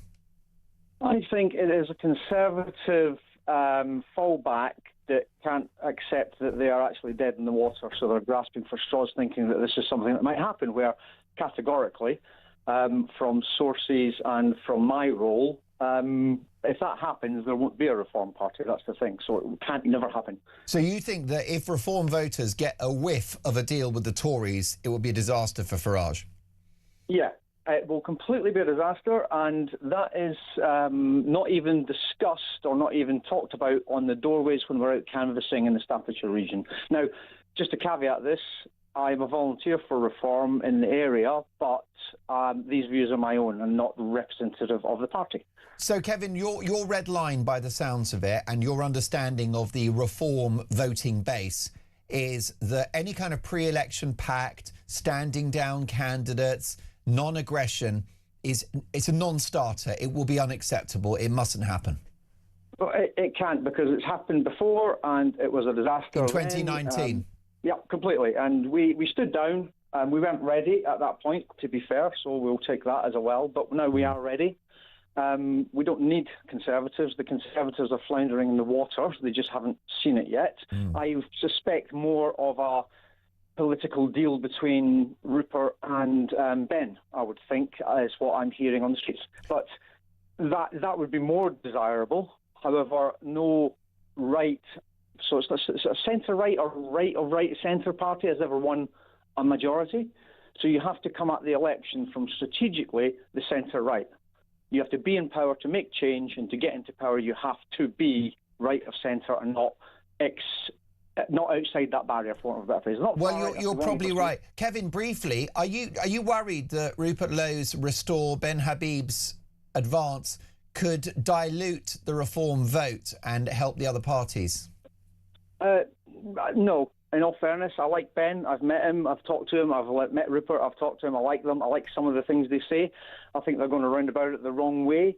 They will attract people. They will attract people that want change, but they don't have, in my humble opinion, so I'm not here to upset people that do like Restore. No doubt there'll be some people out there.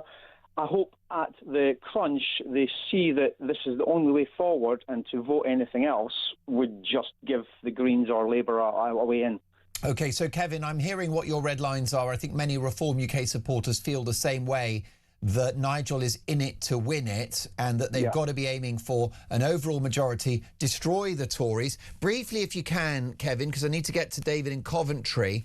What about a hung parliament? Would you swallow a deal then if there's no party with overall control? From what I see on the ground, Mark, the things that are happening in the background that nobody's aware of yet, the stuff that's happening on the grassroots level, I don't think there'll be a hung parliament. I think May the 7th is going to open some eyes. The political commentators you have had on before are working on past data. Something new's coming. Now, Kevin, what I need you to do is I need you to be my Reform UK correspondent. So will you please call me again, because you're a volunteer party worker within Reform, and I'm very curious to hear what you have to say. So call me again soon, because you're out there on the streets hearing also what the public think. David is in Coventry. And David, what about this? The country's top lawyer, Lord Hermer, is at war with our veterans. Do you feel less safe under this government of Starmer and Hermer? Any person who cares about this country would feel less safe. I believe in looking at a person's actions rather than their words. It's what they do that matters, not what they say they're going to do.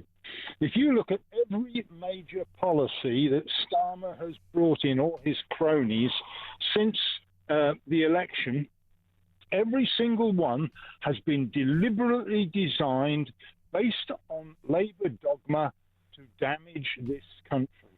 Any policy that you can mention, I will show you how that's damaging the country. Net zero, Chagos, bloated welfare states. Schools, the whole 9 yards, everything they do. So I would not trust this lot to run a bath, let alone, I mean, they're just totally useless. I mean, Angela Rayner's Renters' Rights Act, it's such a dog's breakfast. It has not been thought through. They've cobbled it together very quickly, and it just won't work. Well, what's happening with the Renters' Rights Act is that you've got landlords selling up en masse, which is going to reduce housing stock, which will push rents up. Make it make sense. Very much so. And any extra charges that they put on landlords will simply add it to the rent. Yeah, you couldn't make it up. David, brilliant call. Have a good Friday. Sorry, David, the line's not the best, so call me again soon and let's continue that conversation. This from Ted in Cambridge. Mark, a thief picks your pocket. You give them a chance after chance to redeem themselves, but still they let us down and re-offend. The Tories are partly to blame for Labour's catastrophe, because by being useless, the Tories let them in. Why in the hell should we take another chance on serially duplicitous liars? That's Tad, I should say. Tad in Cambridge does not trust the Tories for a second go at power. So much more to come on this, but I just want to know what you think. Who's going to be the person to save Britain? My phone number is 0344 499 1000. A Brexit betrayal next.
across the UK. On DAB+, on your smart speaker, on your smart TV, and on your side. This is Talk.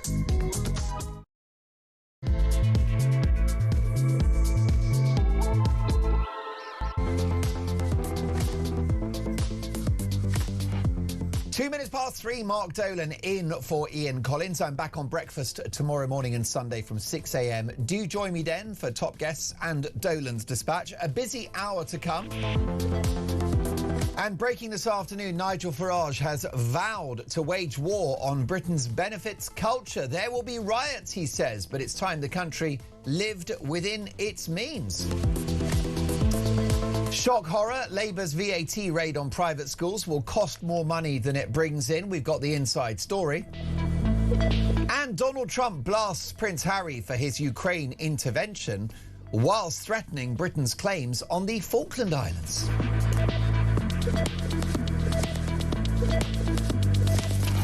And our question this afternoon is a simple one. Who is the best person to save Britain? Is it Starmer? Is it Angela Rayner? Ed Miliband? Andy Burnham? Is it Farage? Is it Badenoch? Let me know your thoughts. Who will be the person to save Britain? 0344 499 1000. Faith is taking your calls today. You can text us. Text the word talk in your message to 87222. Leave us a voice note. And as the saying goes, let's talk.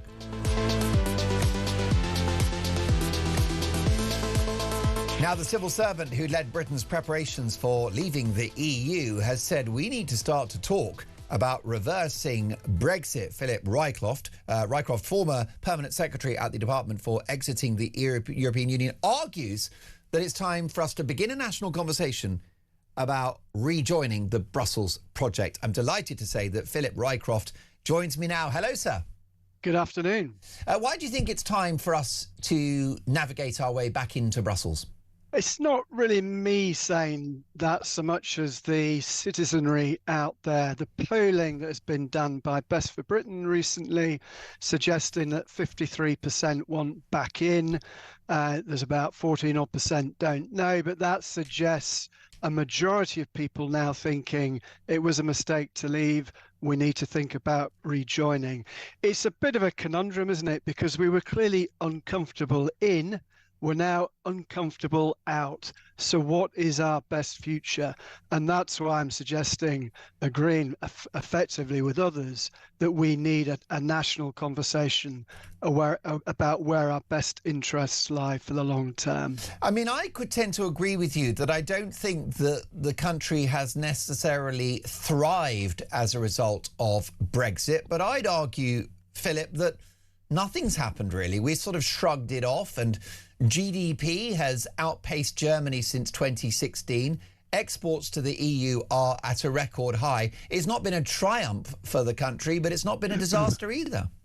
No, I think you might think sort of just treading water, was it worth all of that pain not to go anywhere in particular? In fact, our growth rate, we have done a little bit better than Germany, but Germany has had a pretty torrid time.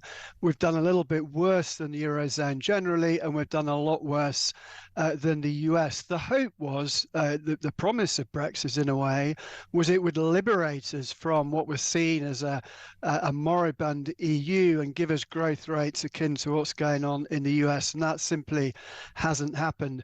Exports, you mentioned exports, service exports have done pretty well, not just to the EU but to the rest of the world, but goods exports have been affected pretty badly. And the worst of it is that there's a lot of businesses, probably close to 20,000 small businesses, have just given up exporting to the EU at all because it became too complex and too difficult. And that's a real tragedy. That's a real shame for our future economic growth prospects. So we do need a conversation about what's best for the country. It's not going to be easy and it's not going to happen quickly. But being out is proving to be as uncomfortable in many ways as being in. Where do our best interests lie? And in the meantime, of course, the conditions in the world at large have changed pretty dramatically since we took that decision back in 2016, not least on defence and security. And that, I think, is hugely, hugely important. Why can't we have defence and security arrangements without EU membership? That's a good question. It's a fair question. And of course, a lot of our defence hitherto has been carried by NATO, which is not an EU institution. But I think as we get closer, I think we will get closer on defence and security. I think that's pretty much inevitable given where our interests lie. But as we do that and we get if we want to be close to the defence construct, defence industries and so on in the EU, it will make rejoining the EU, the economic partnership, I think that much more common sense, is that's where our best interests ultimately will lie. Now, Philip, I'm surprised at your suggestion that we should begin this conversation, because if we were to re-enter the EU, we would do so on far more egregious terms. So, for example, there would be no rebate. We'd be having to pay well in excess of £20 billion a year for the privilege of membership. We don't pay that now, and we actually have tariff-free access to the EU market. There would be the return of free movement, because we'd be part of the single market. You know about the political tensions around immigration at the moment. That would worsen if we went back in. We'd have to accept the euro as well, which would give us less control over our own economy. It doesn't sound very attractive to me. Well, it's certainly almost certainly true that the conditions on which we would go back in, if that ever were to happen, would be not as good as we had when we were members previously. This is the debate that we need to have. What are the, what is the trade-off between our future as a nation and our membership of the EU? One of the points I make in my piece is that if we went into that big debate now with just 53% thinking it a good idea, if you started that sort of negotiation, I think that percentage would drop pretty quickly. We need the certainty. We need to be up to 70 plus percent of people saying, yes, this is the right thing to do before we go into that negotiation, because that negotiation will be really, really tough. And it is about the trade-offs. Of course, you're right. It would cost money. We would have to accept free movement again. But is that the right thing for the country? That's the debate that we need to have. And now we know, don't we, that the friction when it comes to trade impacts, as you say, the passage of goods, predominantly small and medium-sized enterprises. And I share your concern for those companies. It is really sad that, companies that, make wonderful craft beers or cheeses or any other such produce, clothing, anything, great British craft and design, that they're not exporting it. It is sad, and a price has been paid. But what is the trade of goods in the UK by percentage of the economy? Maybe 20%. So if you look at the cost of membership versus a boost to the economy, I can't see that the impact on trade making up for the 20 billion we'd have to pay to be members. Well, we don't know clearly, because we're way off any sort of negotiation, what our net contribution by the time we did get back in. But you have to look at this in the round. It is about trade. It's also, as I've mentioned earlier, about defence and security.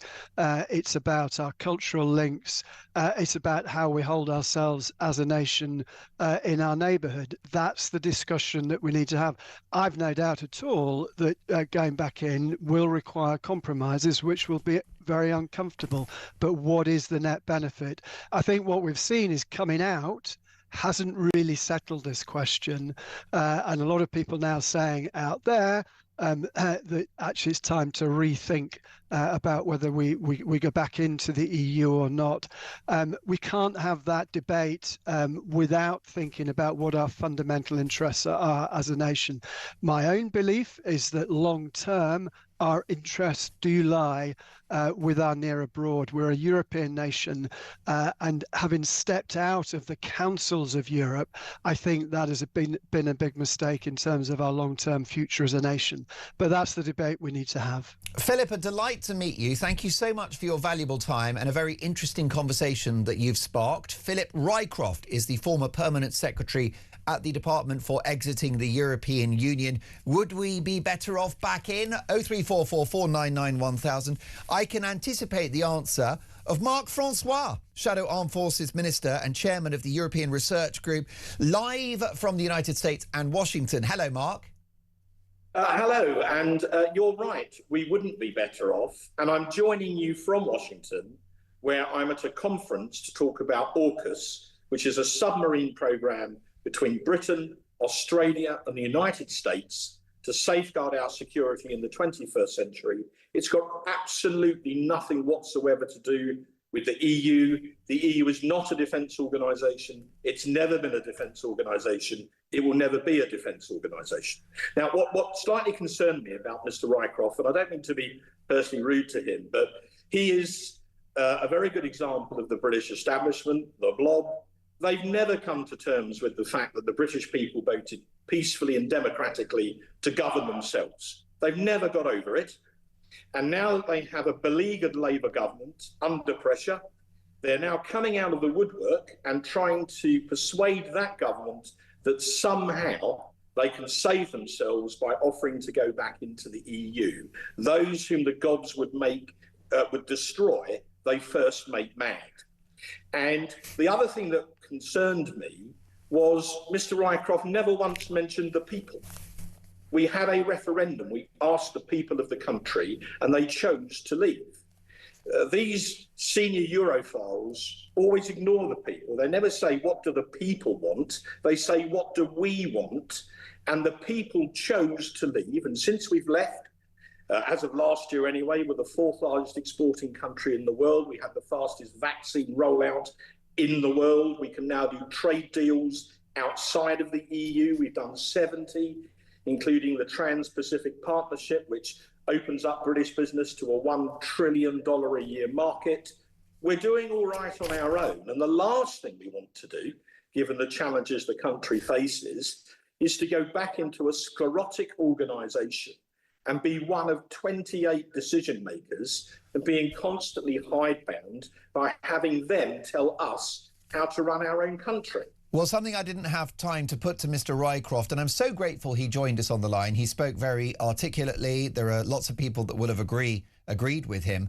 But something I didn't have time to point out, Mark, is that Europe, the EU, is a dying economic bloc, and the cost of membership, if we were to re-enter the EU, would be at least £20 billion a year. There's no way that we'll make up for that in increased trade. Why would we want to pay someone else £20 billion a year for the privilege of having them tell us how to run our own country? How does that make any economic or political sense? OK, I don't like the way the Labour government are running the country, but at least they were democratically elected, and at least we do run our own country. I'm sorry to hammer the nail, Mark, but this is very important. I've heard this argument so many times from people like Mr. Rycroft, and they hardly ever mention the people or what the people want. This is members of an elite talking to each other. And now that Starmer is utterly desperate, he was there at Prime Minister's Questions last Wednesday with Kemi prosecuting him. She's prosecuting the prosecutor very effectively. Yeah. And his Labour MPs sat in utter silence behind him. If they think trying to rejoin the EU is going to get them out of trouble, they don't understand the British electorate. Well, as I said to Philip Rycroft as well, you wouldn't necessarily say that Brexit has been an extraordinary triumph. I would say that nothing's really happened. We've shrugged it off because we've not had an administration that's been in a position to get the benefit from Brexit. But that promise of Brexit still exists. It's still there in the gift of a future administration. Yes, and I'm hoping that if the Conservative Party were to have the privilege of returning to government, now that we've pledged to leave the European Convention on Human Rights, which is a big handbrake. You could never leave ECHR if you were in the EU. Well, it would be much more difficult to do it. We're certainly. There would be hell to pay. An EU member tearing up the ECHR. Good luck with that, Mark. Well, look, you're talking to someone that doesn't want to rejoin if they put a gun in my mouth. But we are now pledged as a party to leave the ECHR. Mark, you know my view. I wish we'd made that pledge years ago. I know, but we've made it now. You've been very consistent.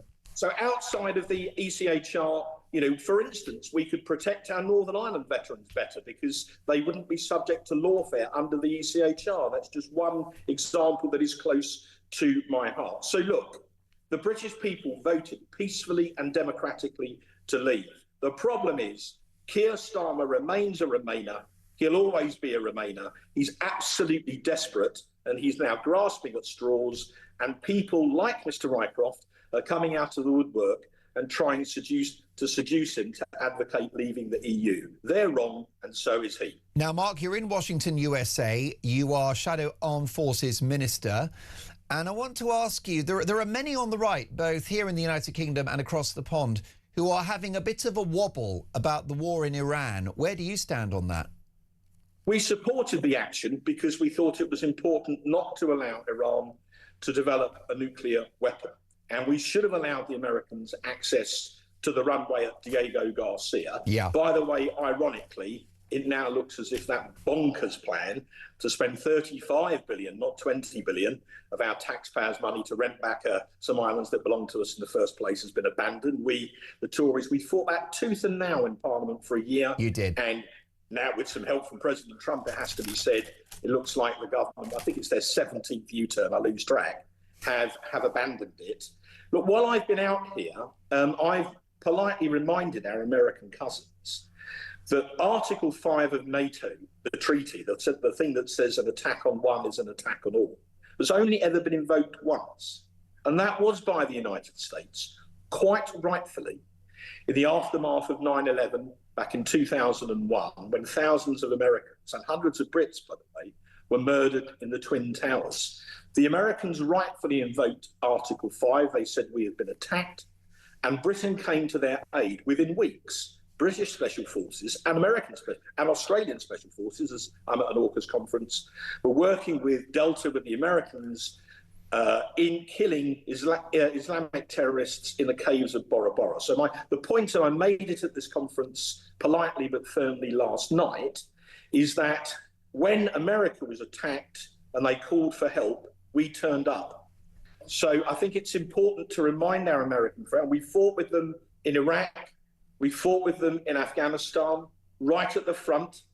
We lost hundreds of soldiers. We had thousands with life-changing injuries. So we have fought side by side with the Americans since D-Day. My father was at D-Day, Mark, as you know. So I just think it's appropriate. It's in your while I've been in Washington, I've taken the opportunity to remind the Americans of that. So therefore, the Prime Minister thinks it's a gotcha in regard to Kemi Badenoch that the Conservatives were supportive of Israel and America's efforts in the Middle East. He thinks it's a gotcha. He thinks he's a genius for keeping the UK out of that war. Will he be proven wrong? But the reason he did it was nothing to do with statesmanship or foreign policy or international strategy. He did it because Labour got clobbered in the Gorton and Denton by-election. They came third. Yeah. And we've got big elections coming up less than 2 weeks from today, and Labour are now shamelessly playing to the left, and he's hoping that by taking this attitude, he's somehow going to save some Labour seats. And also, Mark, apparently, according to my insiders, there was a mutiny within the cabinet as well. This is a Prime Minister, Mark, whose backbenchers won't let him have modest reductions in welfare spending, and he's got a cabinet that won't let him back America. Correct. We now know that he was basically overruled by a combination of, I think it was Ed Miliband, the Chancellor, and the Foreign Secretary. They basically overruled him. Now, the Prime Minister should listen to his cabinet, but ultimately he is primus inter pares. He is the one that deals directly with President Trump. He should have persuaded his cabinet that we needed to support that American action. Now, unfortunately, relations between us and the United States administration are soured. And someone once said in politics, someone who spends their whole life standing in the middle of the road eventually will get run over. And I suspect the Prime Minister will be run over before we rise for the summer recess on the 16th. I think it'll be a squashed hedgehog. Mark, I know you're up against it time-wise. Very briefly then, I just want to ask you, Nigel Farage has distanced himself from what's happening in the Middle East and has questioned the recent judgment of President Donald Trump in an interview with The Mail. What do you think of the president's mental state at the moment? You're in DC, and do you think ultimately this war in Iran was the right thing to do? I think we had to stop the Iranians getting a nuclear weapon. I'm very mindful of the fact that we've already mentioned Iraq and Afghanistan. And the Iranians for years were providing what you might call technical advice to our enemies there on how to build improvised explosive devices, IEDs. that killed and maimed thousands of British soldiers. We know from MI5 that the Iranians have planned multiple attacks in Britain. Mercifully, our security services have foiled them. So Iran is no ally of this country, and I hope eventually, well, sooner rather than later, we will prescribe the IRGC. Yes. So we need to be clear-eyed. We now live in a world with dangerous enemies like Russia, like Iran, potentially like China. And that's why I'm out here talking to the Australians and the Americans about how we can work together to keep all of our peoples safe and free. As the son of a D-Day veteran, I learned many years ago, the first duty of government, above any other, is the defence of the realm. And that is something which Labour will never understand in a million years. Mark, have a good trip in the United States at the AUKUS conference. My deep thanks to Mark Francois, Shadow Armed Forces Minister and Chairman of the European Research Group. Now, let me be very clear that the Prime Minister takes the view that he has a strong mandate, having won the election by a landslide in July 2024, to fix our broken country, to fix the broken economy inherited from the Tories, depleted public services, a hollowed out military. It's the clear view of the Prime Minister. He's got a mandate to improve this country. He's working hard with his ministers to do just that. The Prime Minister is also very clear that it was the right call not to support the war in Iran, which he considers to be a hot mess. So that's the view of the Prime Minister. What do you think? And who is the person to save Britain? Your call's next.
Position taken from the Cabinet Office was that there was no need to vet Mandelson. He was a member of the House of Lords.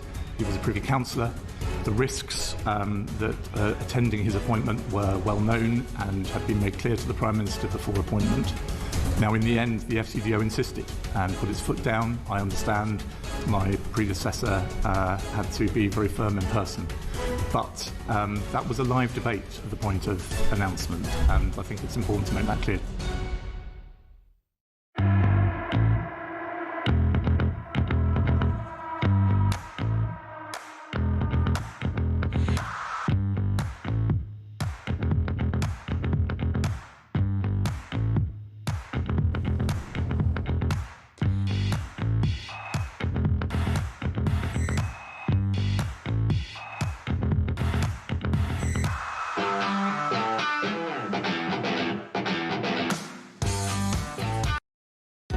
Across the UK, on DAB+, on your smart speaker, on your smart TV, and on your side. This is Talk. It is Talk. It's exactly 26 minutes past 3 in the afternoon, and we've got breaking news. Assisted dying will not become law in England and Wales after the terminally 3 adults end-of-life bill ran out of time in the House of Lords. Just to reiterate, assisted dying will not become law in England and Wales after the latest legislation ran out of time in the House of Lords. It's very controversial, of course, the idea of assisted dying. And in fact, talking to my brilliant team, they're split on it as well. What do you think? Is it good that this legislation has had a stay of execution? Is it dangerous, the idea that you can choose to take your own life early? Let me know your thoughts on that. Meanwhile, Donald Trump has threatened the status of the Falkland Islands as British territory. Let's get reaction from Tony in Doncaster. Hello, Tony.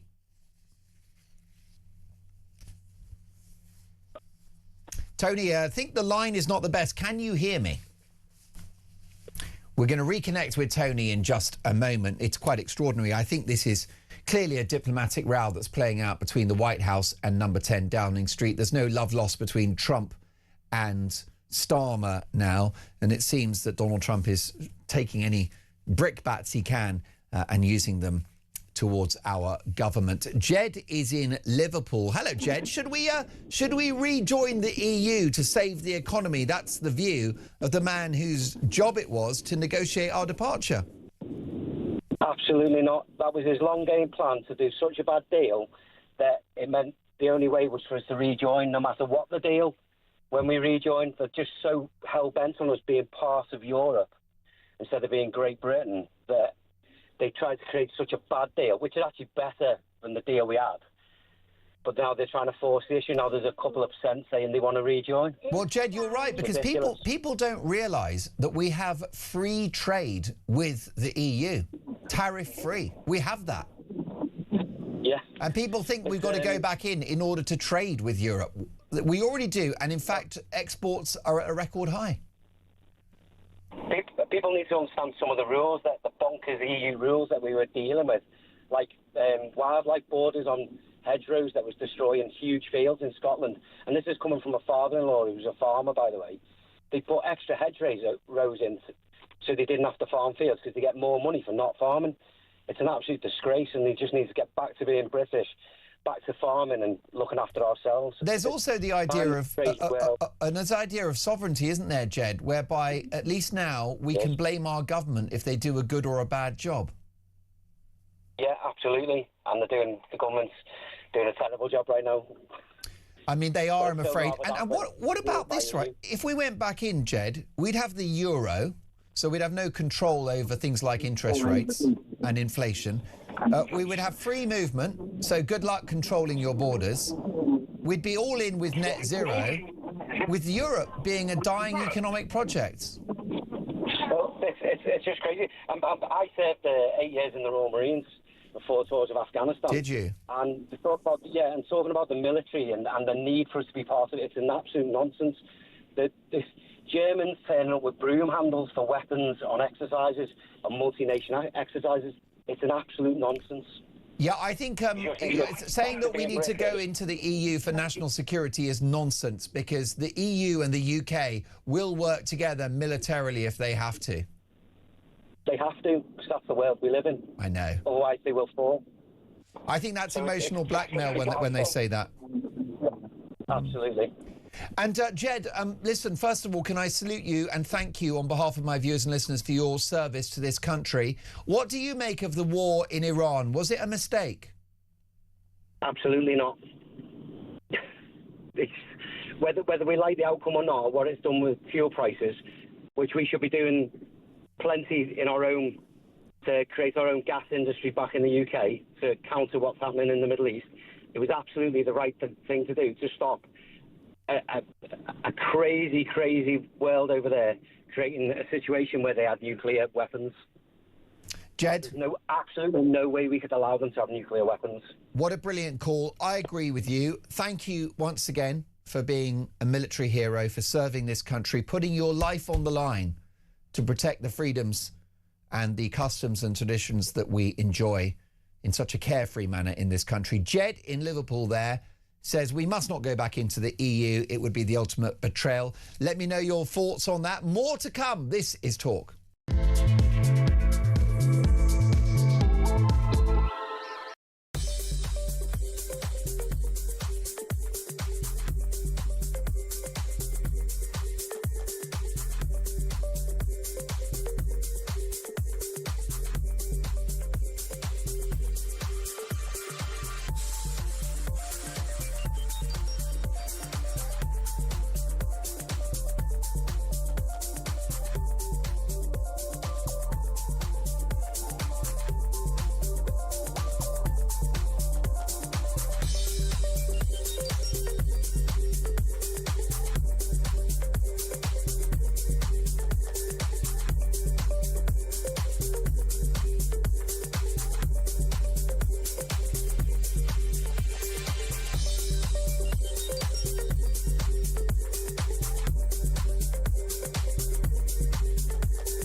across the UK. On DAB+, on your smart speaker, on your smart TV, and on your side. This is Talk. Oh. Bad news for Prince Harry. Donald Trump has launched a blistering attack on the Duke of Sussex after the top royal urged the US to honour its obligations to Ukraine and NATO in the war with Russia. The president sarcastically dismissed the Duke of Sussex's great advice and said he believes that he speaks more for the United Kingdom than King Charles's youngest son. Let's get reaction from top royal commentator Richard Fitzwilliams. And Richard, let's take a listen to the president when asked about Prince Harry's intervention on Ukraine. Take a listen. Prince Harry today has said that he would like to see you do more to end the war in Ukraine. Do you think it's appropriate for a royal to make those comments ahead of the visit on Monday? Prince Harry? Yes, sir. How's he doing? How's his wife? Please give him my regards, okay? No, I don't know. I know one thing. Prince Harry is not speaking for the UK. That's for sure. I think I'm speaking for the UK more than Prince Harry. But I appreciate his advice very much. Great advice. Oh, my goodness. Well, there you go. Quite the roasting from the leader of the free world. Richard Fitzwilliams, what do you make of Trump's response to Harry's comments about Ukraine? Well, it's very intriguing, actually, because if you look firstly at the speech that Harry made, he was apparently asked by the Ukraine government, and indeed to the Kiev Security Conference, and he was placed with dignitaries. And there's absolutely no doubt that the content of the speech, if made, for example, at any other time, I mean, one remembers Russia invaded Crimea 2014, subsequently war in the Donbass, 2022, the invasion of Ukraine. There are a variety of occasions before this, because this is the eve of a very hypersensitive state visit of King Charles and Queen Camilla to the United States, as he knows very well. And making the speech at this particular junction is obviously going to be controversial. We know very well that the Sussexes and President Trump, the relations between them have never been close, and they can't stand each other. The president was being sarcastic. But the point is, so much of the speech and subsequently Harry going to Bucha and into the minefield there, echoes of his mother in Angola and so on. I mean, in normal circumstances, it would have been not only a very fine speech and raising issues which certainly should be addressed, but also the activities of clearing mines and so forth with a halo trust. But now, positioned deliberately before King Charles's state visit, bound clearly to President Putin, I'm afraid, won't care about what Prince Harry thinks. But Donald Trump, he's the most volatile and unpredictable individual, and everybody knows that. As a result, what precisely was Prince Harry trying to achieve by choosing the end of this week, just before the state visit starts early next week, it's as though he was searching for a role that he would have had he and Meghan actually stuck it, despite all the stresses and problems as senior working royals. Very puzzling. Richard, you know the institution of the monarchy and the royal family intimately well. What do you think Charles will make of this intervention and this growing diplomatic row? Well, firstly, of course, unfortunately, regarding the growing diplomatic row, for a variety of reasons, whether it's President Trump casting aspersions on British troops in Afghanistan, which he subsequently withdrew. Indeed, the Diego Garcia row, that bill has been shelved by Sir Keir Starmer, or various other issues from Greenland to Canada, which have been contentious, and even more so, the issue of the United States' future participation in NATO. All of these things are obviously of considerable concern to King Charles, and whereas I expect the state visit to have been choreographed, as they always are, to the nth degree. You never know what may happen in parts of the rest of the world when President Trump will be tweeting about them during the state visit. That is one of the difficulties. Well, most definitely. I mean, do you think the King will be unhappy that Harry has made these remarks, Richard? Yes, I think that it will cause concern because you wonder, firstly, what he'll do next. I don't think that anything Prince Harry said was wrong myself, but I think the timing and the fact, I mean, did the Ukrainian government ask him, assuming the Guardian report is correct, because they know the Sussexes and everything they do get maximum publicity, and they may well be concerned with the interest in, for example, obvious grievous concern about the Straits of Hormuz, the war with Iran, that Ukraine was being, so to speak, moved off centre stage. Well, Richard, you said a very, very wise thing, which is you said that the remarks of Prince Harry about supporting Ukraine were absolutely the right thing to say. Very few people, other than Vladimir Putin, would disagree with Harry's remarks. The problem is, Richard, Harry is not the one to make them. It should be an elected politician or a top diplomat, not the King's son. Yes, well, this is the interesting aspect of precisely what the Sussexes stand for, what their position is nationally and internationally, and the fact that they could have had, as I say, if they'd stayed within the royal family, the royal family, of course, stay out of party politics, but the King acts on the advice of the Prime Minister and his ministers. So from that point of view, King Charles made his views on Ukraine and the Russian invasion abundantly clear symbolically time and again. And indeed, I think he was in Canada some years ago and was overheard comparing President Putin to Hitler, which wasn't popular. But the facts are clearly Prince Harry hasn't got a role that involves this, but because of the Sussexes' brand and the interest in it internationally, they apparently think it's worthwhile having him make a very significant speech, but at a very, very awkward time. He hasn't earned the right to be an international geopolitical expert. I don't think he's an expert on anything particularly, because I don't think he's very bright and I don't think she's very talented. But I do think that what the Sussexes do get publicity, and I think that the Ukrainians wanted that, and they've certainly got that. And I mean, the mine clearing in Bucha, where there were terrible atrocities in 2022, that clearly is, of course, important symbolically. Well, most definitely. And is there any possibility that Harry has made this intervention? He's gone to Ukraine following, in my view, the train wreck trip to Australia.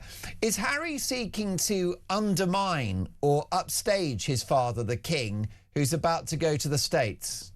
I think there's a certain amount of upstaging because inevitably, if you look at the timing, you can't help but have that impression. What he said, as I say, is absolutely right. But the point is when it's said and how it's said. Yes. To say it now, where you get President Trump responding, clearly he didn't like it, and he wasn't meant to like it. Equally, what next for the Sussexes, and what will they plan to do once, if and when he gets his security clearance and we see them in Britain?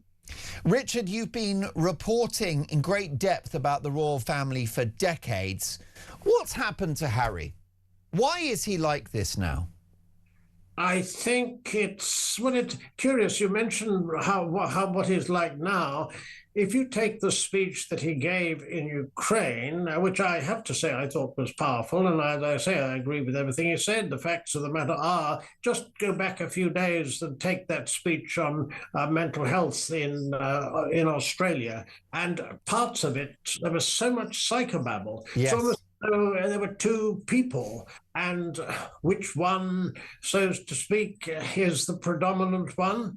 I mean, at least he's not just being an extra in Meghan's cookery shows or some polo Netflix series, or I mean, he hasn't got anything substantial to do. What he has got, of course, is the Associated Newspapers court case, and we'll see what happens there. What he has got is facing a lawsuit from the charity he founded founded Sentebale. We'll see what happens there. Do you worry for his mental state? Is he losing the plot? Has he had too much therapy? What's wrong? I think that he needed therapy after the tragic death of his mother, and he's referred to this often. As for what is wrong, he believes that, I believe that the marriage is happy, and there's all sorts of rumours. I mean, the facts of the matter are that I think they're struggling in the United States, but I do think that he wants to return to Britain, albeit on his terms from a security point of view. When he does, there'll be a lot of issues, including, of course, a rift with his brother. They haven't spoken for years. And also, of course, King Charles. I mean, he'll want to see his grandchildren.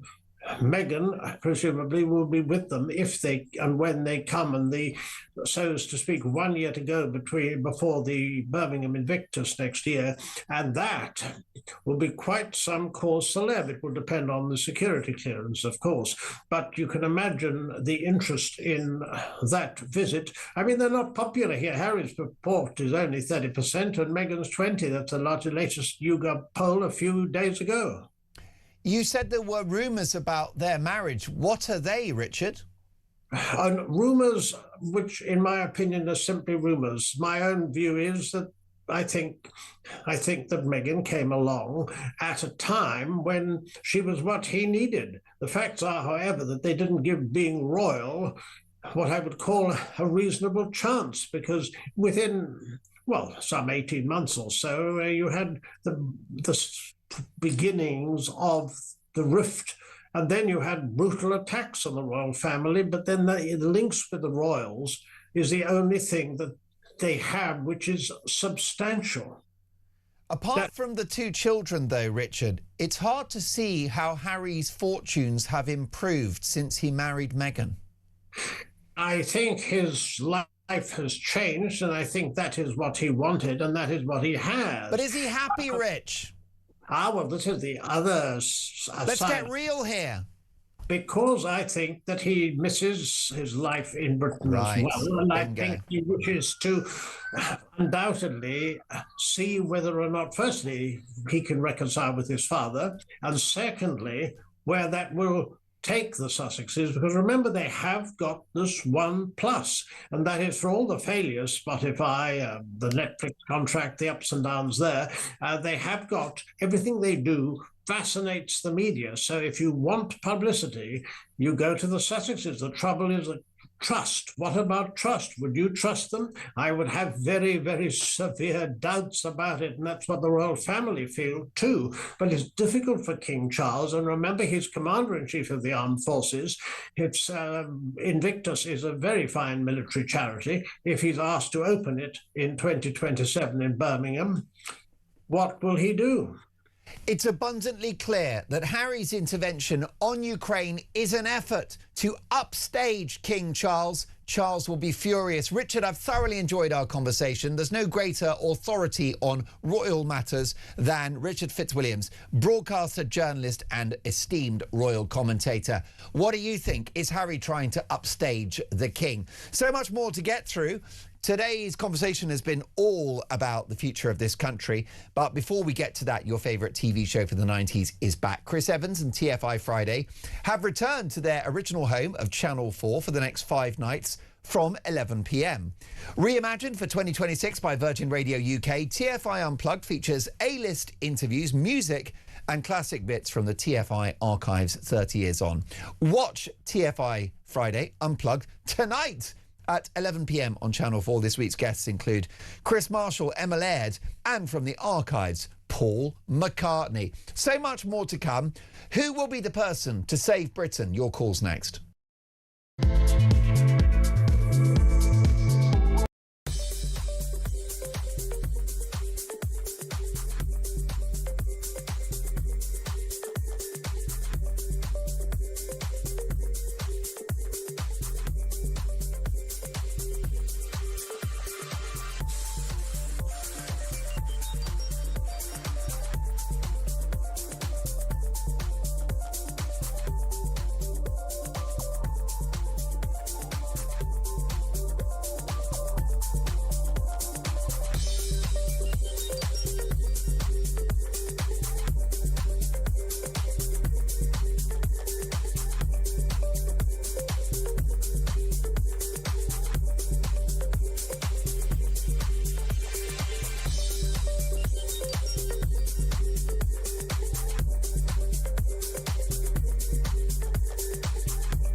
The position taken from the Cabinet Office was that there was no need to vet Mandelson. He was a member of the House of Lords. He was a Privy Councillor. The risks that attending his appointment were well known and had been made clear to the Prime Minister before appointment. Now, in the end, the FCDO insisted and put its foot down. I understand my predecessor had to be very firm in person.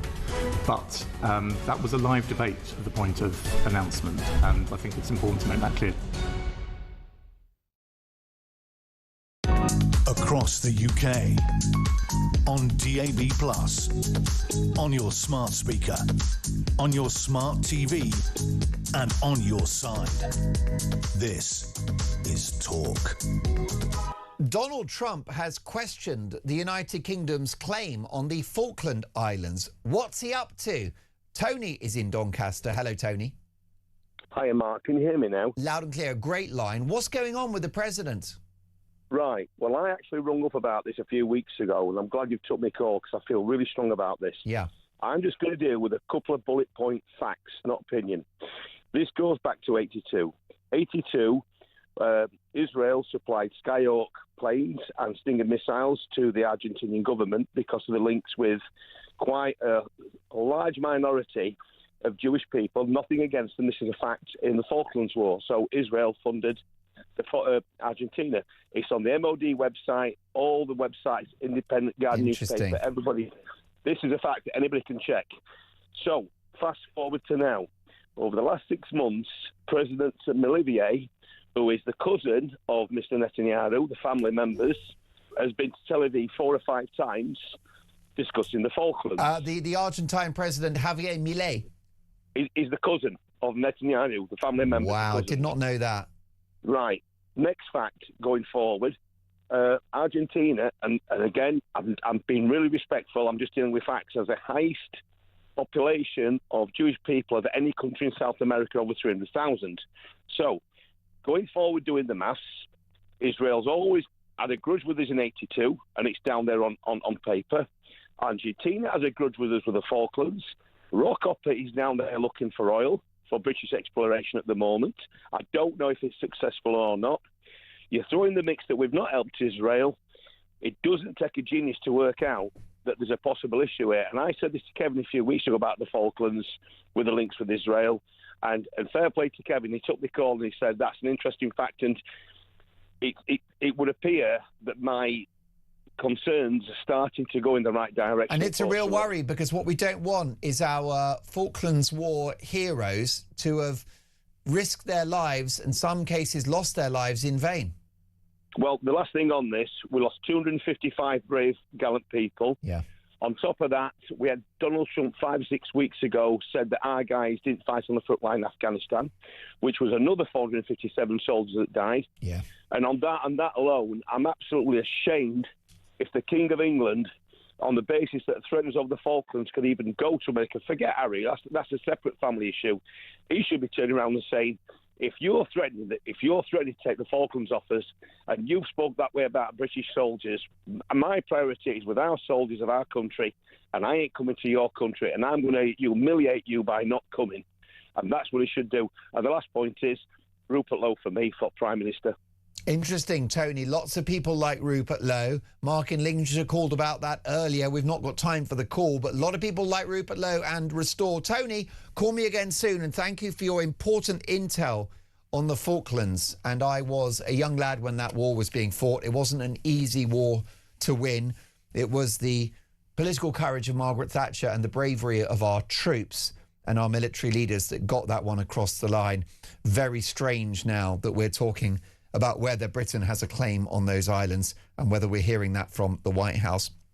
Just on the genetic links of Milei to Netanyahu, no credible evidence. Based on some studies cited in parts of the media, there are claims that Javier Milei, the president of Argentina, and Benjamin Netanyahu, the Prime Minister of Israel, are distantly related, with some commentators alleging they share a common ancestor, suggesting their grandfathers were cousins. But we cannot stand that up. No credible evidence that is the case. But hey, anything's possible, Tony. Georgina is in London. Good afternoon, Georgina. Good afternoon, Mark. Well, I personally think that a vote from Nigel Farage to be our next Prime Minister would be a step in the right direction. I think he's promised a heck of a lot, Mark, and if he can pull it off, it would be amazing to say the least. But we have to remember that he's only human, and you can only do so much, and he has promised a lot. As far as a coalition with the Conservatives is concerned, I think that would be the kiss of death for the Reform UK party, as we are still paying the price of the last ghastly Conservative government. People haven't forgotten how that went, Mark. I know it probably won't happen, but I would absolutely love if it was to be a coalition that, you know, either with Rupert Lowe or Ben Habib's party. In a perfect world, it would be a coalition of all three. These guys need to look at the bigger picture. It isn't about their egos. This is about Britain's salvation. If they, all three of them, really want to save our country like they keep saying, then all three have got to swallow their pride, put their egos aside and work together for the greater good of our country and our people. We can't afford any more mistakes, Mark. We're at the cusp of total economic and cultural annihilation. And we are at the point, by having a succession of useless, self-serving governments, we need a radical change in the way this country is governed, and we will not get that with a Reform and Conservative coalition. We won't get it. What happens if there's a hung parliament? Would a Reform Tory coalition be the lesser of two evils?